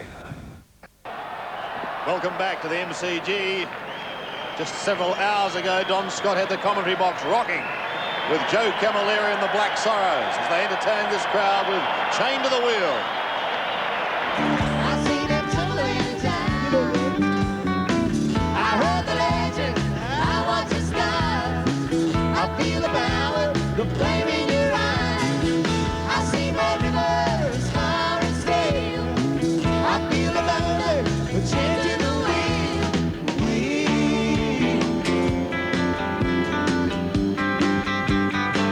I'm changing.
The Black Sorrows, and a lot of people are suggesting that Don Scott modelled his hairstyle on Joe Camilleri, but you love him, Donny, don't you? He's not bad, Sandy, not bad at all. They're a great band. Harley and Rose. Good crowd here at the MCG and plenty of sporting action coming your way, and of course it's all coming your way on 7. Rugby League Test Series against New Zealand. The first test is on Sunday, June 20. So make a note of that and check your local guides, wherever you may be viewing.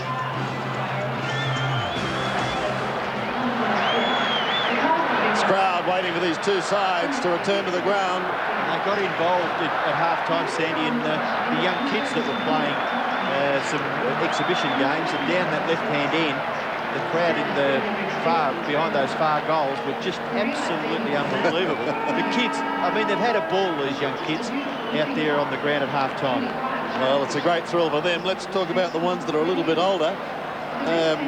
There was talk of the South Australians running out of legs. They've got some fantastic runners. Can Victoria catch them? Oh, I don't think there's any doubt that this is going to be a game that'll be, the result will be in doubt up until about the last 10 or 15 minutes. I think that South Australia, Don would appreciate, I'm sure also, that when you're in front, right, you've got nothing to lose. You just keep going at the football and let them see if they can catch you. Well, we're going to be set for a fantastic second half. The Victorians making their way out onto the ground now. I'm sure that Teddy Whitten gave them a good old rev up at half-time.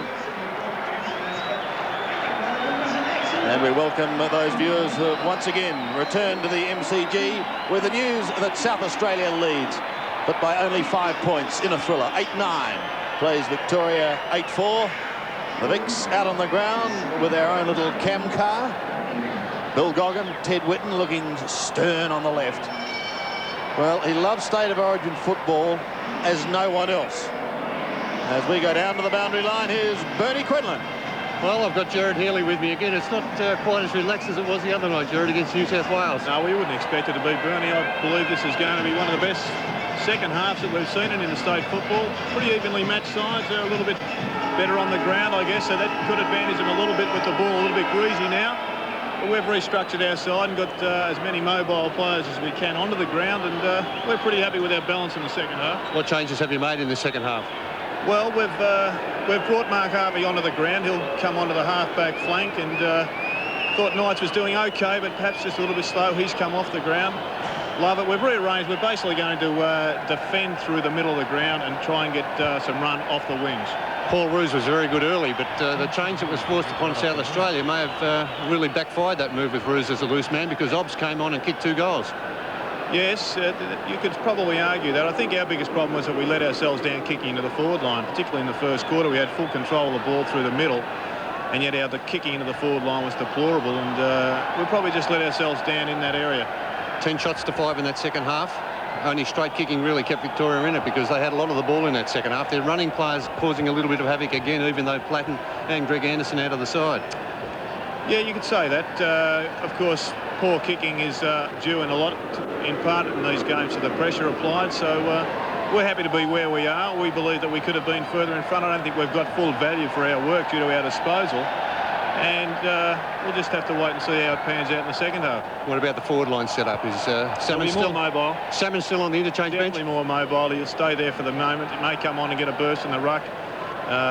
We'll probably start with perhaps Roos at centre-half forward and just see how he goes. All right, well, should be an interesting second half, Jared. It always is, and that's what State of Origin's all about, trying to trying to get the best out of the players that you've got. The signs of panic there from Billy Goggin in that half-time address. I wouldn't have called it panic. I wouldn't have factor. called it panic. I think Billy's just pumping the boys up. He wants to win for Victoria, as I'm sure Corns does for South Australia. All right, terrific, Jared. Let's hope the Vics come out on top. I hope you want us to win, Bernie. I've had $10 with Maxie Stevens. I certainly do. All right, boys, thank you for that. Bernie Quinlan and Gerard Healy with some extraordinary comments from the centre. Gerard, I've got some news for you that you're not leading at the moment. And Bernie's getting a bit carried away with his pocket money. $10 he's had. I think that's quite interesting because there are two teams playing here, Sandy. Exactly the right. Other teams are South And Australia. full credit to South Australia. The question I'd like to ask is, and Don might be able to make a comment here, is there any impact of a coach who coaches regularly at this reasonable pressure level as distinct from the coach who only gets involved once or twice a year? Well, I think the problem is, for anybody who coaches a state team, is knowing the players, and I don't care who it is, you haven't got them under your care week after week. So here we go, the second half of the State of Origin final from the MCG. South Australia leads by 5 points in what so far has been a seesawing struggle. It's been a beauty. Robin onto the ball, and he wins the tap down towards the half-forward line. Robin again. Spent time on the bench. Goes down towards half-forward. Scholl takes it to Victoria, goes over the top to Hannah. He's claimed. Well hassled by McKay, his Carlton teammate. McKay shrugs the tackle. He's had a very good year. Robin tries to sneak it away. Rock. Spent time on the bench in the first half. O'Donnell under pressure. Off to Harvey. Through the middle goes the Saint. Inside 50, Lyons still down in the forward zone. Williams at the bottom, so too is Bradley. Free kick's been picked up, but will go to Diesel Williams. Well, they've got Roos as centre half forward. I don't know if I agree with that one. Lowe is off the ground. They've got a much more mobile forward line, Victoria. And if the early minutes are any indication, the intensity has just been raised. Here's a chance for Gary Lyon. He gets his left foot to it. Roos. O'Donnell fumbles. And that is a sign. Ben Hart kicks it clear of half-back. Gary Lyon. Tackled by Darren Jarman. Ball close to the boundary line. Jarman is able to control it. Away for Obst. Obst a little hand past McDermott. Back to McGuinness. The combination there pretty good as Obst comes clear of half-back. Gives it back to McGuinness, who loves to run and get that footy. He kicks it within 50 metres. No mark taken by Andrew Jarman. Taken by Steins. Possession number 21 for Steins. And a beautiful little kick from McGuan. He's going to set it up here. The kick is high, but it was purposely high. Out in front of Hannah. Hannah runs up there 50 metres. Tries to get past. Not all that successful. Handball back to McGuan, who ran to support. McGuan's kick is long. He's good. He's accurate. He's a goal. Mick McGuan gets his first goal.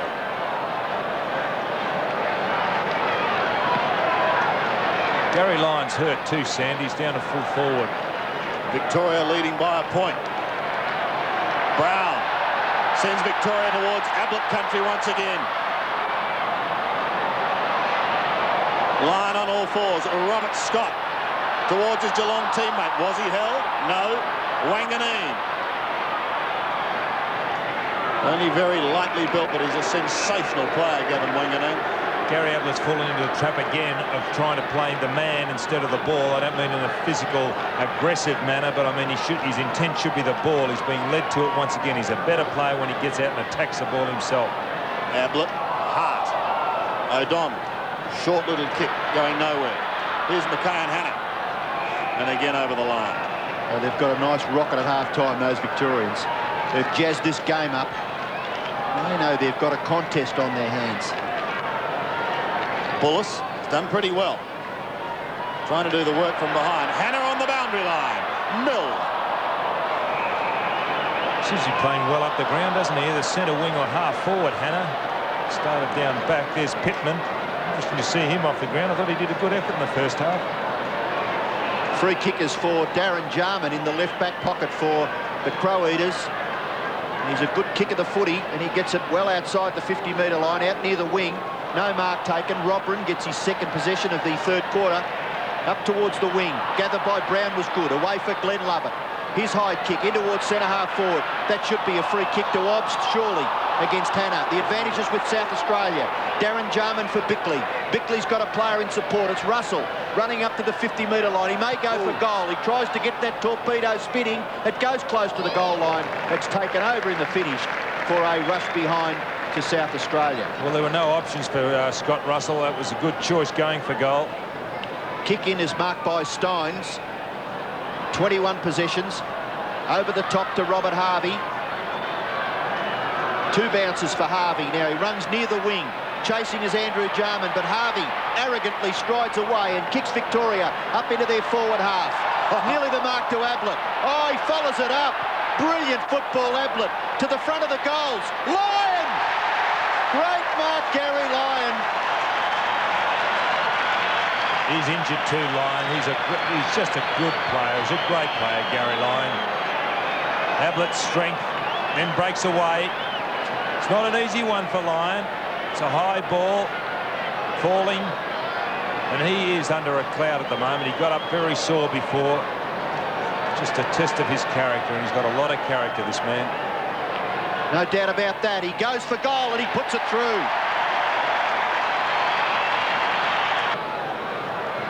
Victoria leads by a kick. 10-4, plays 8-10. Steins in the middle.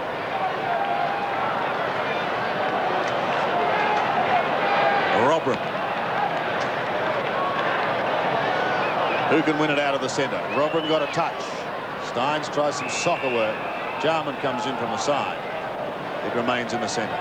Sandy, interestingly, Victoria with 3 goals for at quarter time, and they've now proceeded to 10-4. 7 straight. South Australia, on the other hand, have had their chances. They could have opened up a fairly substantial lead at half-time. Not to be. Wanganeen's hand pass.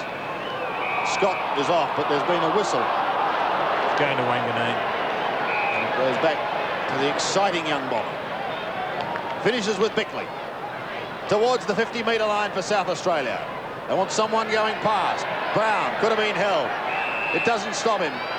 But now the whistle has sounded, and there's been some shepherding going on off the ball, and it's going to love it from half back. Goes into the centre for Roos. Good kick. Paul Roos. Ablett and Hart. Ablett gets front spot. Taps it towards Roos. That was grand play. Now O'Donnell pumps it deep in towards Lyon. Couldn't complete the mark. Williams, sensational hand pass to Scott. From a standing start, he pumps it high, but it's too wide. What about Ablett back near the centre? He was outrun by Ben Hart and still able to just give a little tap to his teammates' advantage. Terrific contest between those two. Throw in. Ablett taps down in front. Robert Scott trying desperately to get boot to ball. Not to be, one behind. 10-5, plays 8-10. Well, I don't think any of us thought there was going to be much in this game, and that's the way it's panning out. Ben Hart, the youngster, to kick the ball back in. He's looking out there for his teammate in Bradley. A good kick and good positioning there by Craig Bradley. Able to run on and eventually kicks it up towards the right half forward region. Gary O'Donnell just chipping in, just intercepting there. I think the kick may have been meant for McGuinness, but Gary O'Donnell doing well to force the ball over for a boundary throw-in. It's just forward of the wing in South Australia's attacking half. Steins down to McGuan was good.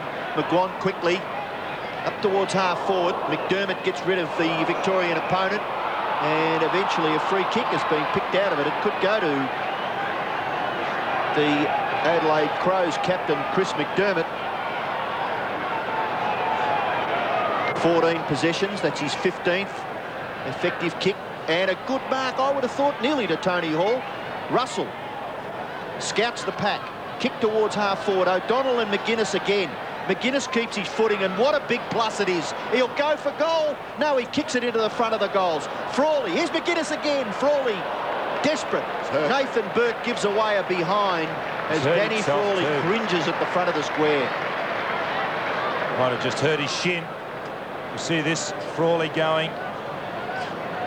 it might be a cork thigh. Then again, he could have done that ankle. McGuinness went down on the ankle, but he seems to be all right. So nothing drastic for Danny Frawley. He's up and running. 13 minutes left in the third quarter. The kick in. Little bit of space out here for Scholl. His hand pass goes over the top to Glenn Lovett, who's picking up quite a few possessions. Started on the interchange bench, kicks to the 50-metre line. Ablett can't control the football. Wanganeen kick. Oh, gee whiz, that was good work, wasn't it, by Gavin Wanganeen. And he gathers about 20 metres for his team, boundary throw-in. He's had 14 possessions. Wanganeen. One of my golfing mates there, Billy Wilson, used to be the professional at Northern Golf Club, a very keen Geelong man, Sandy. You've probably taken money from him too. The throw in. Russell just took a deft little tap, but a free kick in the way of Robert. Off to McDermott. Now Francis. Thought about Robert. Thought about McDermott. It goes wider to Wanganeen. Over centre wing. From Kernahan to Jarman. To the 50-metre line, McGuinness. Tony McGuinness. Coming in for kick number 10.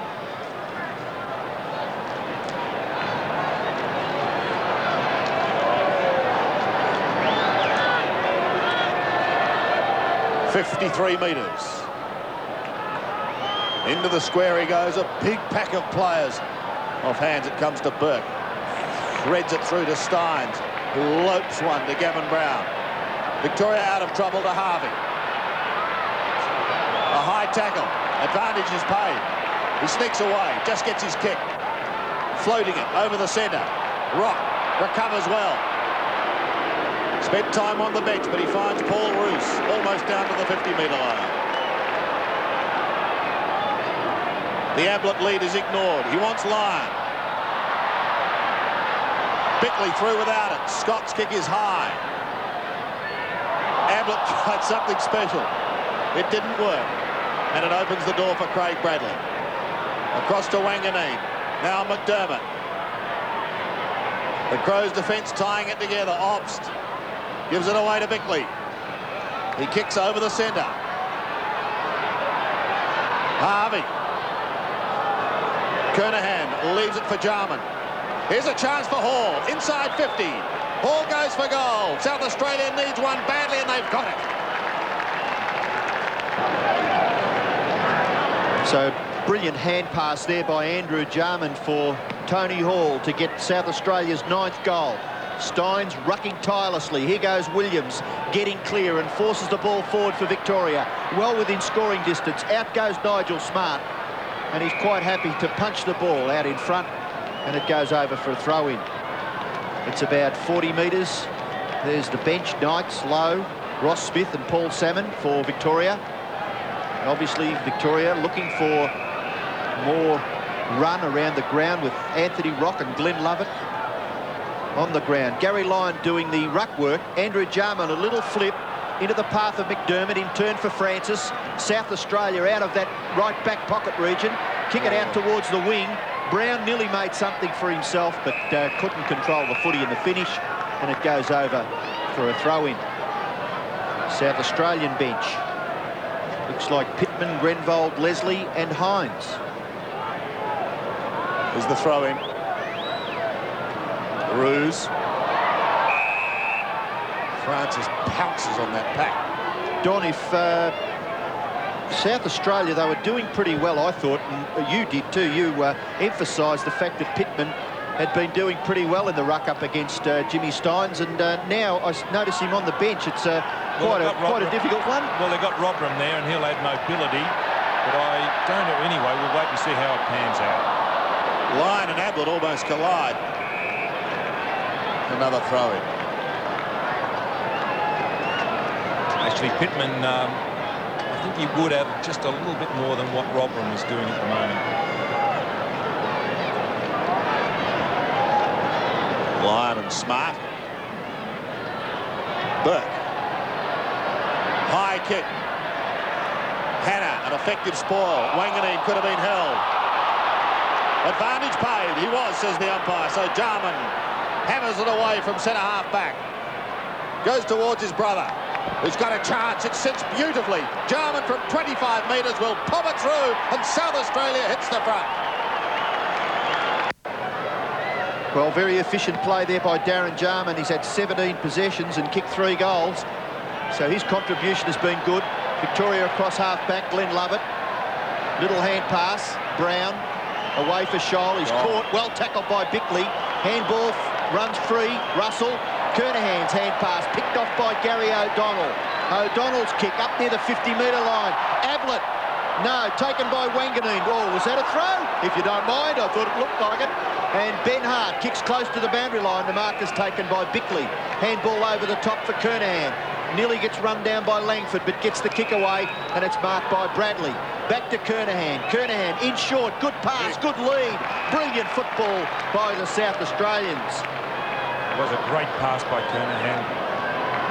Modra. Just down the other end of the ground. Gary Ablett's trying to play hard. That's where the ball actually turned over down on the half-forward line for Victoria. But Ablett trying to play too much man-on-man. He's better when he hits the ball harder. And that was the reason the turnover was there. Now it's with South Australia. Well, Modra, yet to kick a goal. Well, he certainly fixed that up. He's now kicked 1 goal to Tony Modra. And the 2 behinds that he has kicked could quite easily have been goals. So from restricted opportunities, he's done reasonably well. Bradley, the 1-2. Kernahan being involved. But haven't we got a great game here when you consider Victoria are out in front by a couple of goals, and now South Australia are fought back, and they're a couple of goals in front. It's a wonderful struggle unfolding here at the MCG. McDermott gives it to Bradley. South Australia towards their half-forward line once again. Obst almost. Look at him burrow in there once again. Steins couldn't get it out. Williams, that underground hand pass is effective. Finishes with Milhana towards Ablett. He forced on the left foot quickly. Oh, and he gets a very unfortunate bounce for Victoria. Fortunate for South Australia. Didn't have the Shane Warne spin. And Hart has hurt himself. He's hurt himself, Hart. He's limping. There he is. McKay brings it back into play. Obst and Roos. Well, Roos does well to somehow get clear, then goes with a left foot snap in towards goal, but he's pulled it bad. But he's been busy. The other thing mentioned at half-time was Gerard Healy, one of the Victorian selectors, saying that their kicking into the forward line wasn't all that good. Well, it's the pressure that the South Australians are putting on them around about the middle of the ground. Smart. His hand pass was good. There's another one to Jarman. South Australia away. Look at the dash of Francis, the speedster. Modra couldn't take it on the half volley, but he turned sensationally. He sockets it through from behind. Well, he stopped so quickly because he was coming out full tilt. 11-12, plays 10-6. And I think that picture, that's then told a story. Still plenty of time left in this game. But South Australia at the moment have the answers. Robert Harvey towards half forward. Roos couldn't take it. Scott caught. Roos again. That's a free kick, yes, going South Australia's way. Scott holding on to it too long. Bullis was the tackler, and he got the free kick, and then hand pass away for Scott Russell, and a good mark taken at centre half back for Victoria. Now, Langford. His quarter the first, Kernahan's the second, and now Langford's on top once again. Away to Harvey and turn to McGuan. McGuan's kick. Geez, maybe Steins do some running here. Matthew Robran, the bounce is awkward, but the big fellow Steins, he may still get into it. A little left foot kick, well done. Ablett gets rid of his opponent. Ablett's got a chance. What can he do with this? Misses right across the face and out of bounds in the right forward pocket for Victoria. They badly need a goal.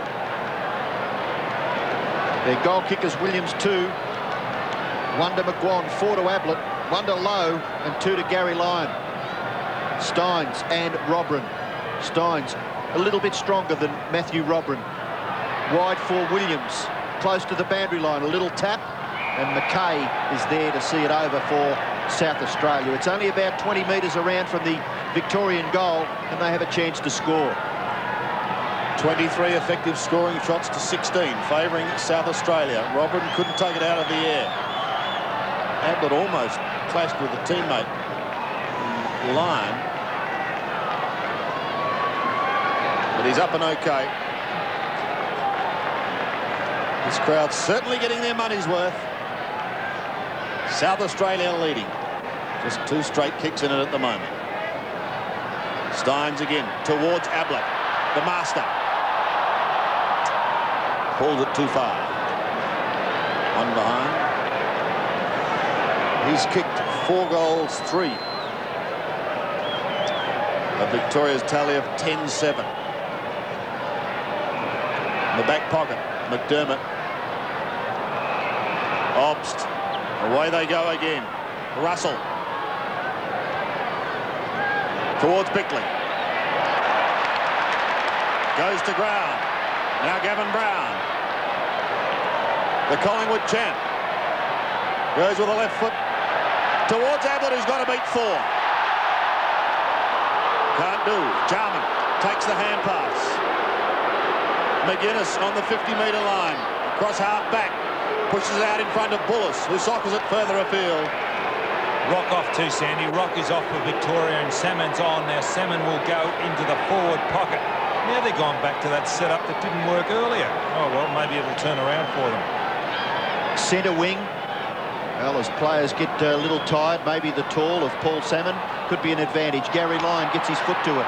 Kicks it into the forward pocket region. Scott. Still there is Robert Scott. Underneath that is Nigel Smart. He can't break clear. So we'll have a bounce about 70 metres from the Victorian goal.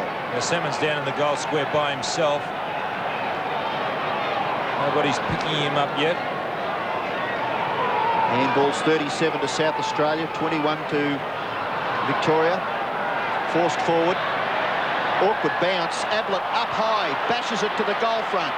Back goes Ben Hart. Looks as though he's recovered from that heavy knock. And look at that, for agility. He just ran around in circles and then kicked it out to the favoured right back pocket region where Wanganeen is gathered. 2 brilliant youngsters, Ben Hart and Gavin Wanganeen. Obst gets it for Bickley. Back to Obst, he's in trouble here. Hannah dispossesses. Brown, sweeping hand past Burke. They've got to make South Australia pay, and they will. The ball finishes with Gary Lyon, 45 metres from goal, directly in front. The Lyon now playing across half forward. He was down in the full forward line. And he shook his opponent, Lyon, because he did have Smart. And with Salmon coming on, they were a little bit at sea as to who was doing what. Hence, Lyon has the ball. Good play by Burke. And Lyon gets the goal. 3 goals to Gary Lyon. 5 points the margin. It's going to be a big last quarter. Harvey. Robert Harvey. Pumps Victoria towards Ablett. And Scott. Robert Scott. Just inside 50. Didn't get the room he wanted, but he pulls it back well. Wanganeen on the last line of defence. Salmon shepherded out of it. Wanganeen kicks towards half-back. Brown and Bickley. Advantage paid to Gavin Brown. The free kick he was held. Gives it across to Hannah. He's clear. 40 metres. Mil Hannah pulls it to the left. 1 behind. What's happened out there, Sandy, is that Glenn Lovett is a loose man, or starting as a loose man in the Victorian backline. Gavin Wanganeen is starting as a loose man in the South Australian backline. There's Neil Baum doing his radio commitments. 4 points the margin. Hart to Robrin. Matthew Robrin from half-back. Lovely kick towards Kernahan on centre wing, who was holding on from both sides. Harvey to Burke, the 2 Sainters combining. Williams and Steins. Now McGuan. Mick McGuan. 13th kick. Oh, no, don't tell me. No. Must have been close. The crowd rose as one. It was another good kick, though, wasn't it? 3 points the margin. Mick just keeps on running all day. Hard again, short to McKay. Played well, Sandy, Andrew McKay. He has, yes. And settled in very nicely at Carlton this year. good things come out of Lucendale, Sandy. Thank you, Don. Stephen Copping. Oh, dear. Here's the throw-in. Francis. Well, he tried to hurdle the pack. Bradley helps him out. Jarman couldn't take it. South Australia having the numbers, though. Russell takes it from Bickley. Down towards Jarman and McGuinness. McGuinness spins beautifully out of trouble. Is there time for another goal to South Australia before the siren? Or will O'Donnell hold it up? He does. Back to centre wing. Bickley well spoilt by Steins. Steins was surrounded by 4 South Australians then. He was the lone Victorian.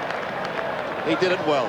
Now, Roos is playing as a loose man in the back line for Victoria. He was playing at centre-half forward early in this third quarter.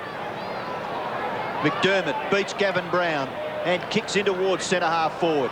Marking contest. No one can control it. Back goes O'Donnell. Kick off the ground by Jarman as a goal! Miraculous!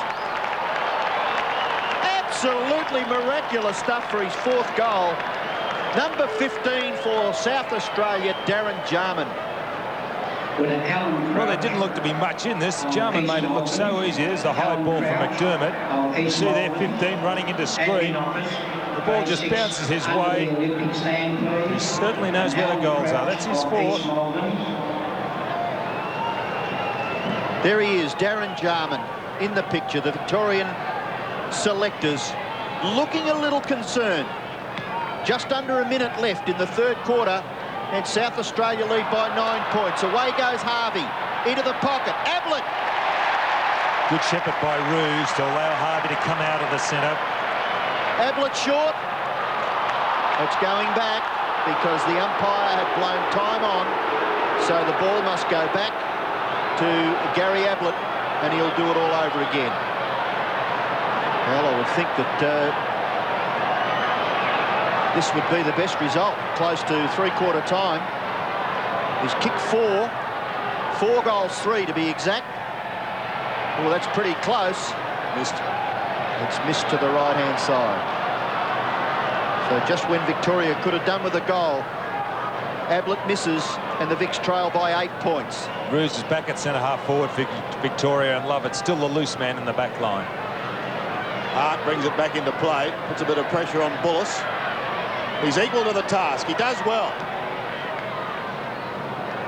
Bickley's kick towards the half-forward line. Fine mark taken by Shaw. Had Harvey short, but elects to go the more direct route home. Looking for Roos. Jarman intercepts. Back to Bullis. A little chip over the top is effective as McDermott marks in the middle. But there's the siren. It's three-quarter time here in the State of Origin Grand Final. And what a thriller. South Australia holding sway. 12-12, 84. Victoria, 11-10, 76. The biggest crowd ever to witness a State of Origin match saw Victoria thrash South Australia at the MCG in 1989. 91,000 were on hand as Lockett and Dunstall provided dual focal points for the rampaging Vics. They kicked 9 between them as the Big V soared to an 86-point win. It's been nip and tuck at every change. South Australia holding sway at quarter time. South Australia holding sway at half time. And South Australia holding sway at three-quarter time. 12-12, 84. Victoria, 11-10, 76. Billy Goggin has been firing up his charges for Big Evan in the last quarter, but don't worry. So too has Graham Corns. Maybe he can sense something special happening here at the MCG. He'd dearly love to rub the Big V's nose into the dirt. Quick look at the match stats, Don. Well, certainly there's been more handballs by the South Australians, although they haven't had as many kicks, so there's a bit of a contrast in styles. Tackles, they were favouring South Australia. They still are. They're out in front, and it's interesting their centre breaks. Victoria's got more than South Australia. That's a very interesting stat, that bottom one. They haven't got much out of Paul Salmon, have they? OK, let's take a break. No, Robbo, you're right. We'll take a break and be back for an exciting last quarter. Set for the final quarter. First up, though, here's Bernie and Max. Actually, what's happening with the Crows? Well, Graham Corns, he said, get the ball and focus. He had a quiet word to Paul Bullis. Stephen Kernahan, very vocal, telling the players just how important this game is for South Australian football. Keep the forward line open, particularly around the 50-metre area. David Hines and David Grenfell definitely will come on, Grenfell. OK, thanks, Max. Right, here we go. Final quarter. Interesting.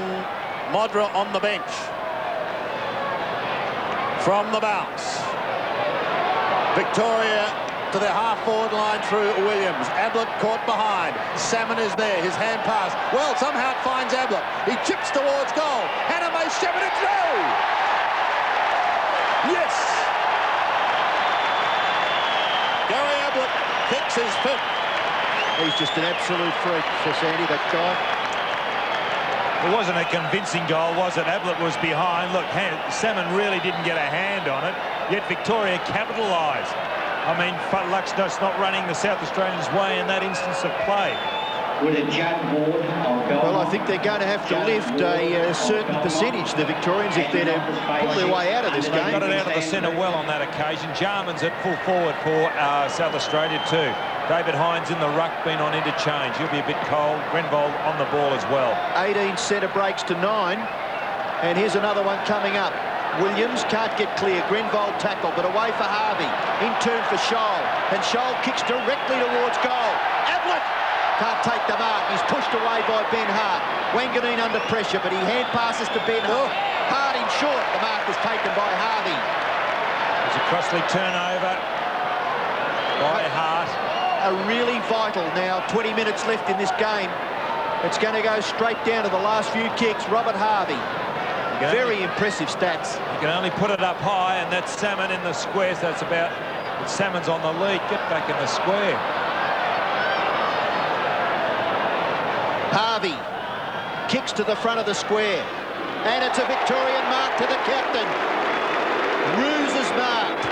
20 metres out. Interesting that Leslie's back on Roos. Now, Leslie started on Roos, who was taken off the ground, yet he's got the job once again, and he's been outmarked.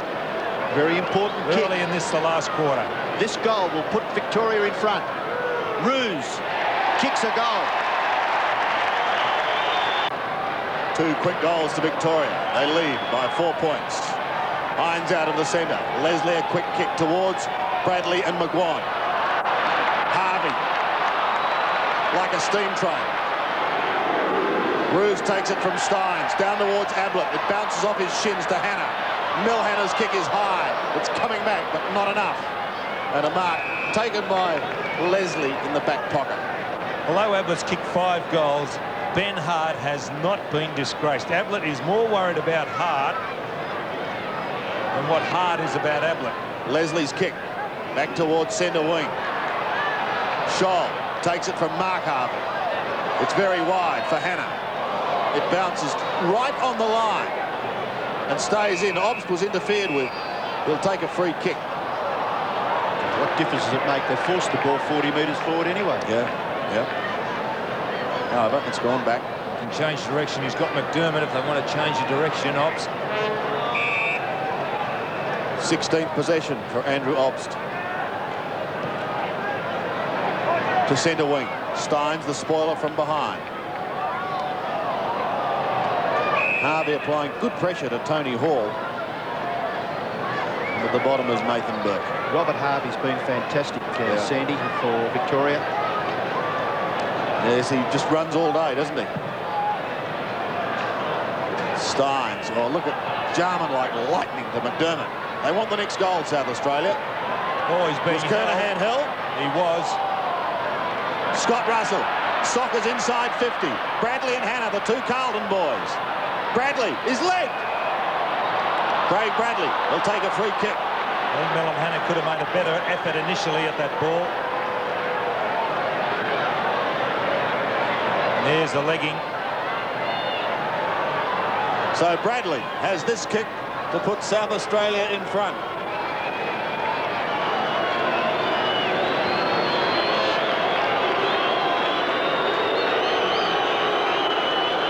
Kicking from 45 metres, slide angle, lovely looking kick. South Australia hit back, they hit the lead. Well, a beautiful kick by Bradley. to give South Australia the lead. Away goes Leslie for South Australia. His high kick in towards half forward. No mark taken by Hannah. Harvey gets his kick away, goes for the safety of the boundary line. The race is on again. Bradley and McGuan. Bradley's little kick. McGuan pressure. Bradley's tap on. Scholl allows it to go over. And we'll have a throw in about 60 metres around from the South Australian goal. Tell you what, Donny predicted a 1-point margin. He may be right. Won't be far away. Ruck contest, Steins. Glenn Lovett kicking in danger nearly. Nathan Burke, O'Donnell. Space, yes. Harvey. Possession number 27. Ruse knocked away from Leslie. The race is on now. Leslie and Matthew Knight. Still Matthew Knights. Now Wanganeen. Brilliant Wanganeen. Leslie. Oh, kick smothered. Hand pass smothered, rather. Here goes Knights. Jarman, a little tap on. Back in the centre, Bickley. The South Australians will go forward through Obst. In towards half forward. Chopped off by Harvey. Harvey's kick back to the centre. And the mark is taken there for South Australia by Hines. On the defensive side of centre, he goes into the circle. McDermott's there and he pumps it long. Inside 50. But Victoria playing in front. Pressure now on the Victorian defence, namely Frawley and Langford. This is Scholl up towards Harvey. He just keeps on running. Possession number 28. Lovely kick. One behind. South Australia leads by a point. A little disconcerting when you bounce the ball as Harvey was doing there. I watched the forwards down the ground. They didn't know what to do. They were static because they didn't know whether Harvey was going to bounce, continue on, and the rain's falling here. So that's going to make it very, very difficult in ball handling. Obst from half-back to centre wing. Kernahan on the chest. Steve Kernahan coming up for kick number 10.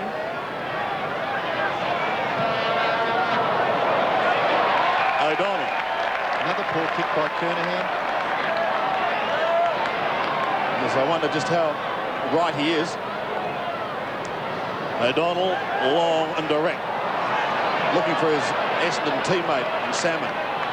Yes, I'd get Salmon off good and I'd put low on. That's a good move.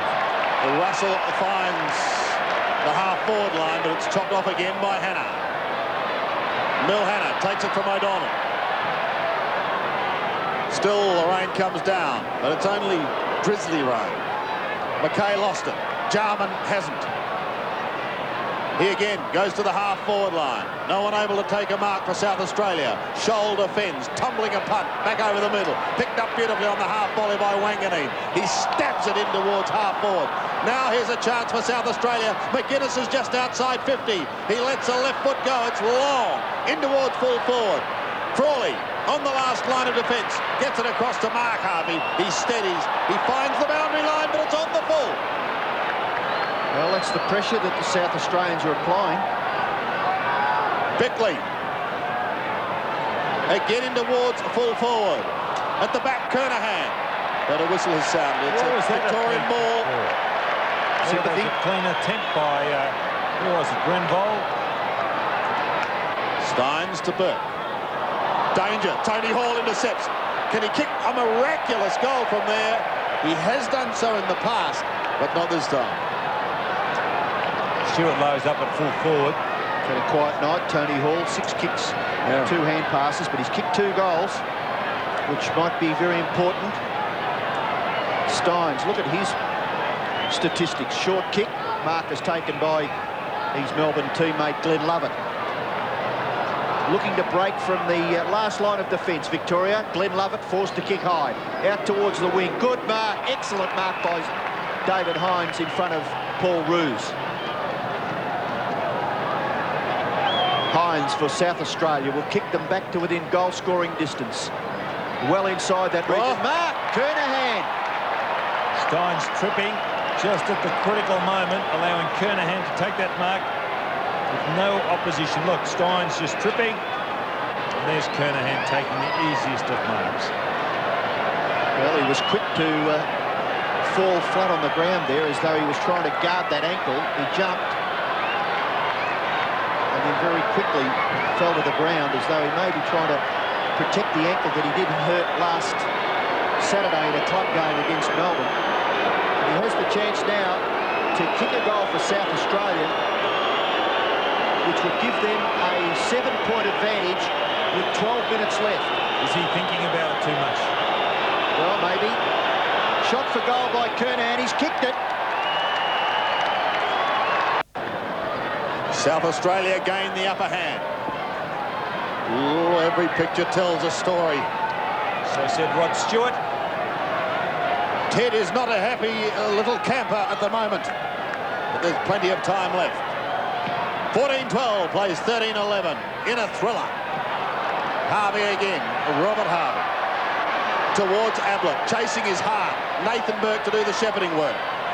Ablett shows him a little of the football, then gives the hand pass away. Harvey lost it. They've lost the football. Russell starts them running again, South Australia. Bradley through the middle.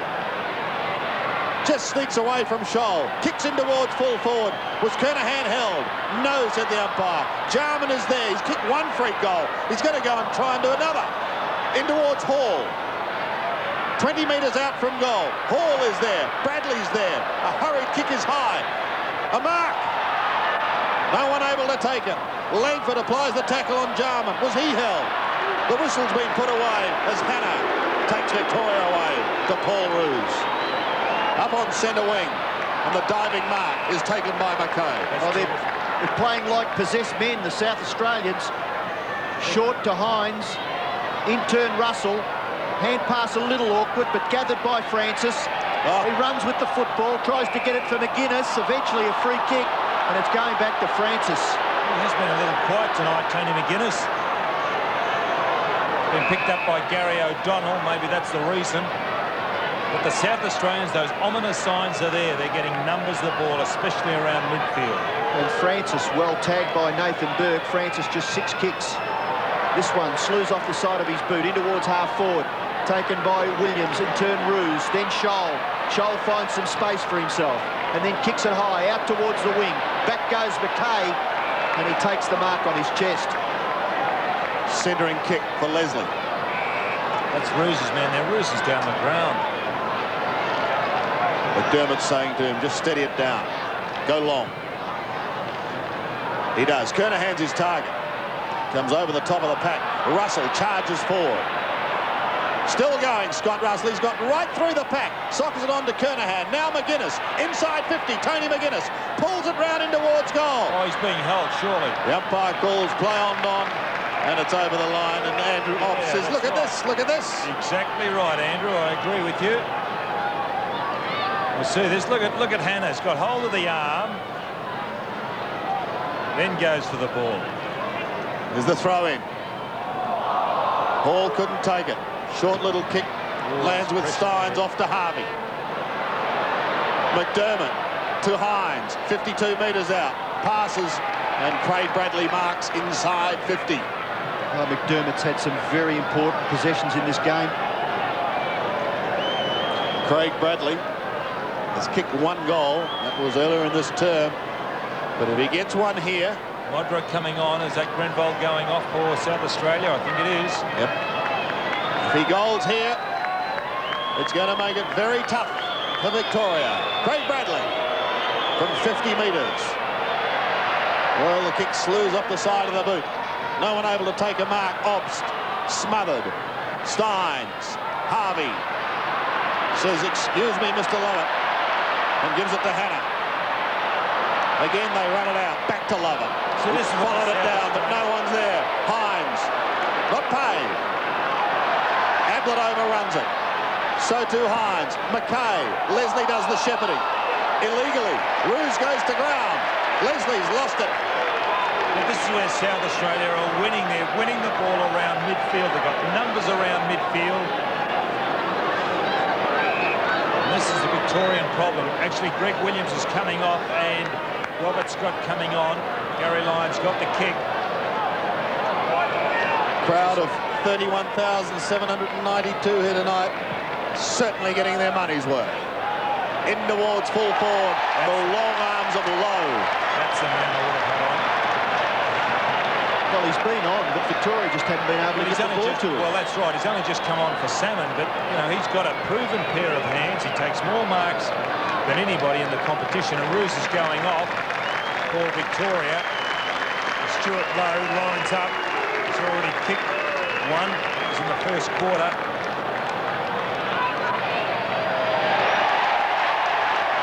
Not a problem. His second.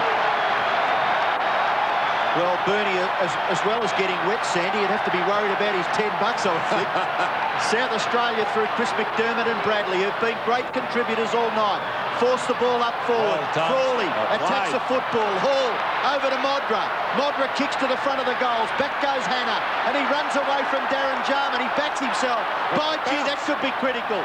Away goes Hannah. A little kick off the ground, and Millum Hannah, you might be a little fortunate. Gavin Brown. Hannah again. In goes Obst. Obst is down. A free kick has been picked out of it. It may go to Brown. Gee, this crowd's come alive, haven't they? My word. He really didn't have any alternative then at Millum Hannah except to bounce the ball.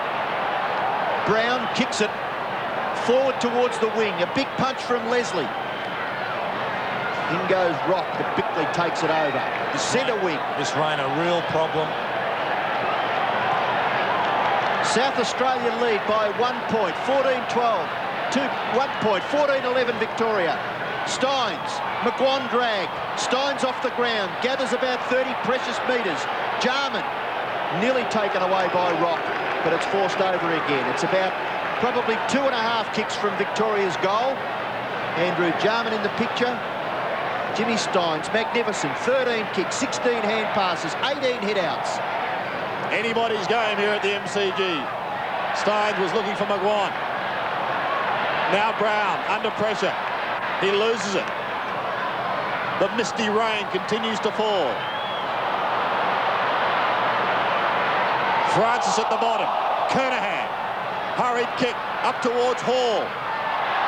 Can't complete the mark. Modra onto Hall. Hall can soccer off the ground. Oh, and it spins and it spins. Oh. Harvey goes out on the full. South Australia will get another shot at goal. Well, it's important now, Sandy, this rain is coming down rather heavily. The ball's going to slide through, so it's important now the players can run with confidence at the ball because it is going to slide. Well, Darren Jarman has kicked some sensational goals in his time. He's kicked 4 tonight. Here's the way he's holding this. Check side. Well, he's bent it. He's kicked it. An inverted check side punt to Jarman, and South Australia again take a very handy lead. Victoria get clear of the centre through McGuan. He's kicked towards half forward. Nearly the mark to Leslie. Could be a free kick against Lyon. Holding. Look at the South Australians. There's 2 of them out on centre wing. He's got an option. He can go short. There's 3 with Jarman. He goes for Russell. Russell looking to give the hand pass away. It's Andrew Jarman. Nearly chased down by Lyon. His kick goes to half forward. No mark taken. Yes, it is. A mark to Harvey. Maybe he can make amends for that last kick. He kicks it across the ground into the centre. Scholl. Handball away from McGuan. McGuan with no one to kick to. His hand pass is okay for Harvey. Here go Victoria. Harvey gets past. Handball over the top. It still may work. Here goes Scholl. Scholl for goal. It slips off. And if that's a pun, unintended. Let's go down to the boundary line. Here's Bernie. Yes, Andy, Paul Roos will take no further part in this match. The doctor was checking him out for a broken jaw. He has a big lump on the left side of his jaw, so let's hope it's not a serious injury, because remember what happened to Richard Osman in the State of Origin last year. You're quite right. Out of bounds on the full. Time ticks away. South Australia leads. Russell has possession. He kicks to centre wing, a congested centre wing with a slippery ball. There's a bit of pushing and shoving and holding, and the umpire's plucked one out. He has done that. Steve Kernahan. South Australia leads by 7 points. Looking to be number 1 in the land, the top team. Tony Hall. Left footer into a vacant half-forward line. It bounces away from Hannah, who gives chase. Caught, but he gets a short kick away. Hall again. Loses it. Francis into help. McGuinness pulls it. Centering kick. Bradley takes the mark. Craig Bradley will have a shot just 25 metres out. And this could well be a fairly large nail in the Victorian coffin. What a fantastic effort it'd be if they could pull it off, because they had a hard game on Wednesday night, a harder game than the Victorians had against New South Wales. And they've saddled up again, come across here to play Victoria on their home dunghill. Bradley. What a vital kick this is. The Carlton star drifts it away to the right. Victoria breathes again. 8 points the margin.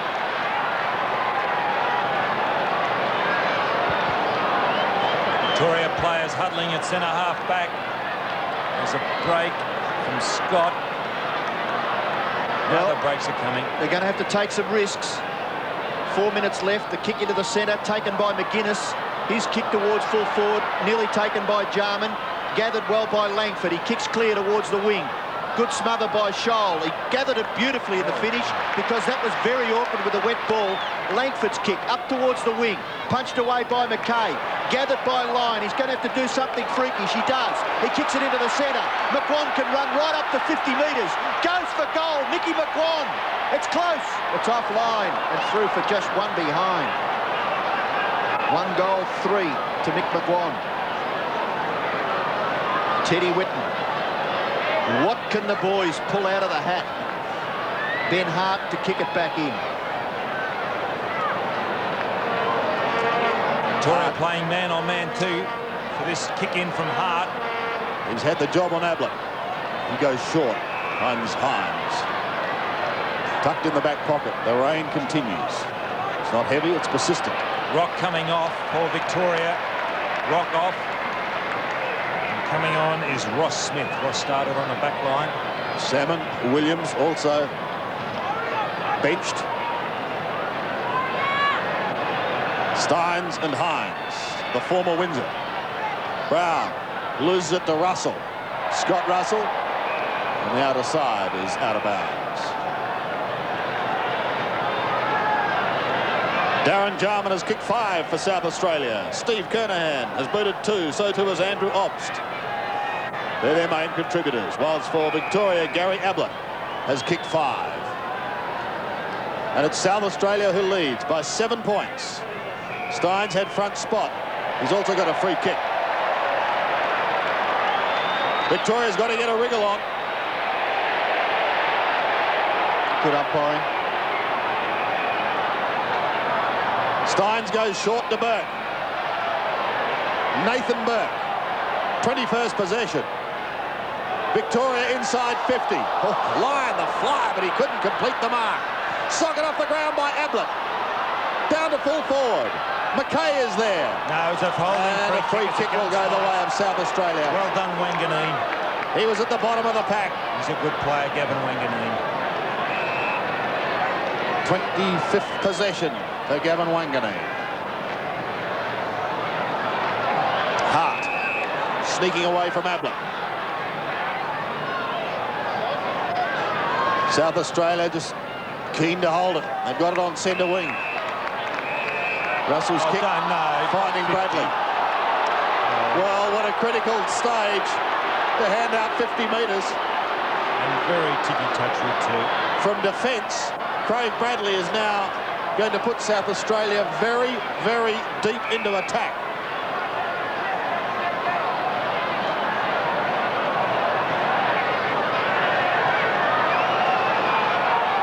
He has a look up forward. Goes to full forward. Plenty of flies. No one able to take the mark. Socket up the ground by Jarman. That could be the sealer for South Australia. So with just under 2 minutes left, Mick Taylor, Graham Corns and John Howard, surely they can have a bit of a smile now. 109 plays 96. 13 points. The lead for South Australia. O'Donnell bashes the ball clear. McKay. Here goes McGuan. A high kick in towards the left forward pocket. No mark taken by Lowe. Smart was there. Gathered by Brown. Gives the hand pass away. Chance for Lyon. He's got to kick a goal.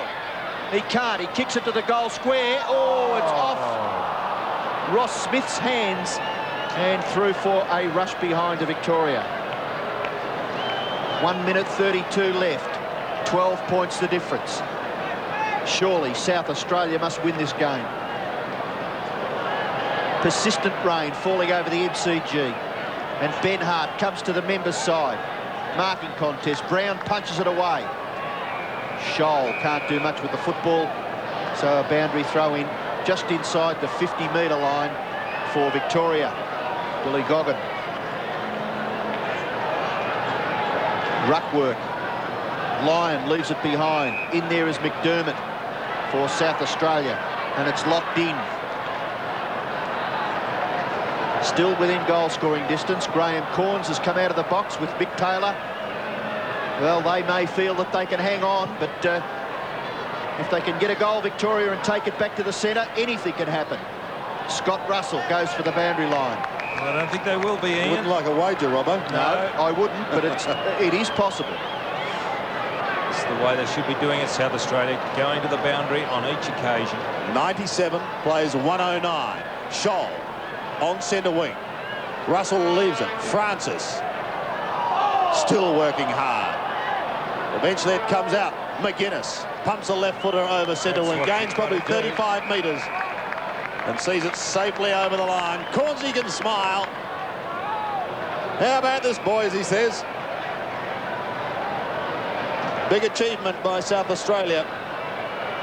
Steins down towards Burke and Langford. Hines juggles one. And he'll be in no rush. Thought about the hand pass to Leslie. He's had 8 possessions since coming on. Yep, spent considerable time on the bench. Kernahan slaps it down. O'Donnell, a hand pass away. McDermott trying to storm through. He's held it up. South Australia have been able to win at football. The MCG in recent times has been a very different proposition. But they've done it this time. Scholl loses it. Still on centre wing. There it is. South Australia have recorded a magnificent win. Graham Corns, Michael Taylor, and they're the boys that have done it. Steve Kernahan came into this game with an injury cloud hanging over him, and Victoria cannot believe it. They are in a state of shock. The final scoreline: South Australia 16-13 or 109. Victoria 14-13, 97. South Australia taking out the Malcolm Blight Cup with a fabulous victory here tonight. Let's go down to Mike Williamson. I'll see you there to make that presentation.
This has been a 7 Sport production.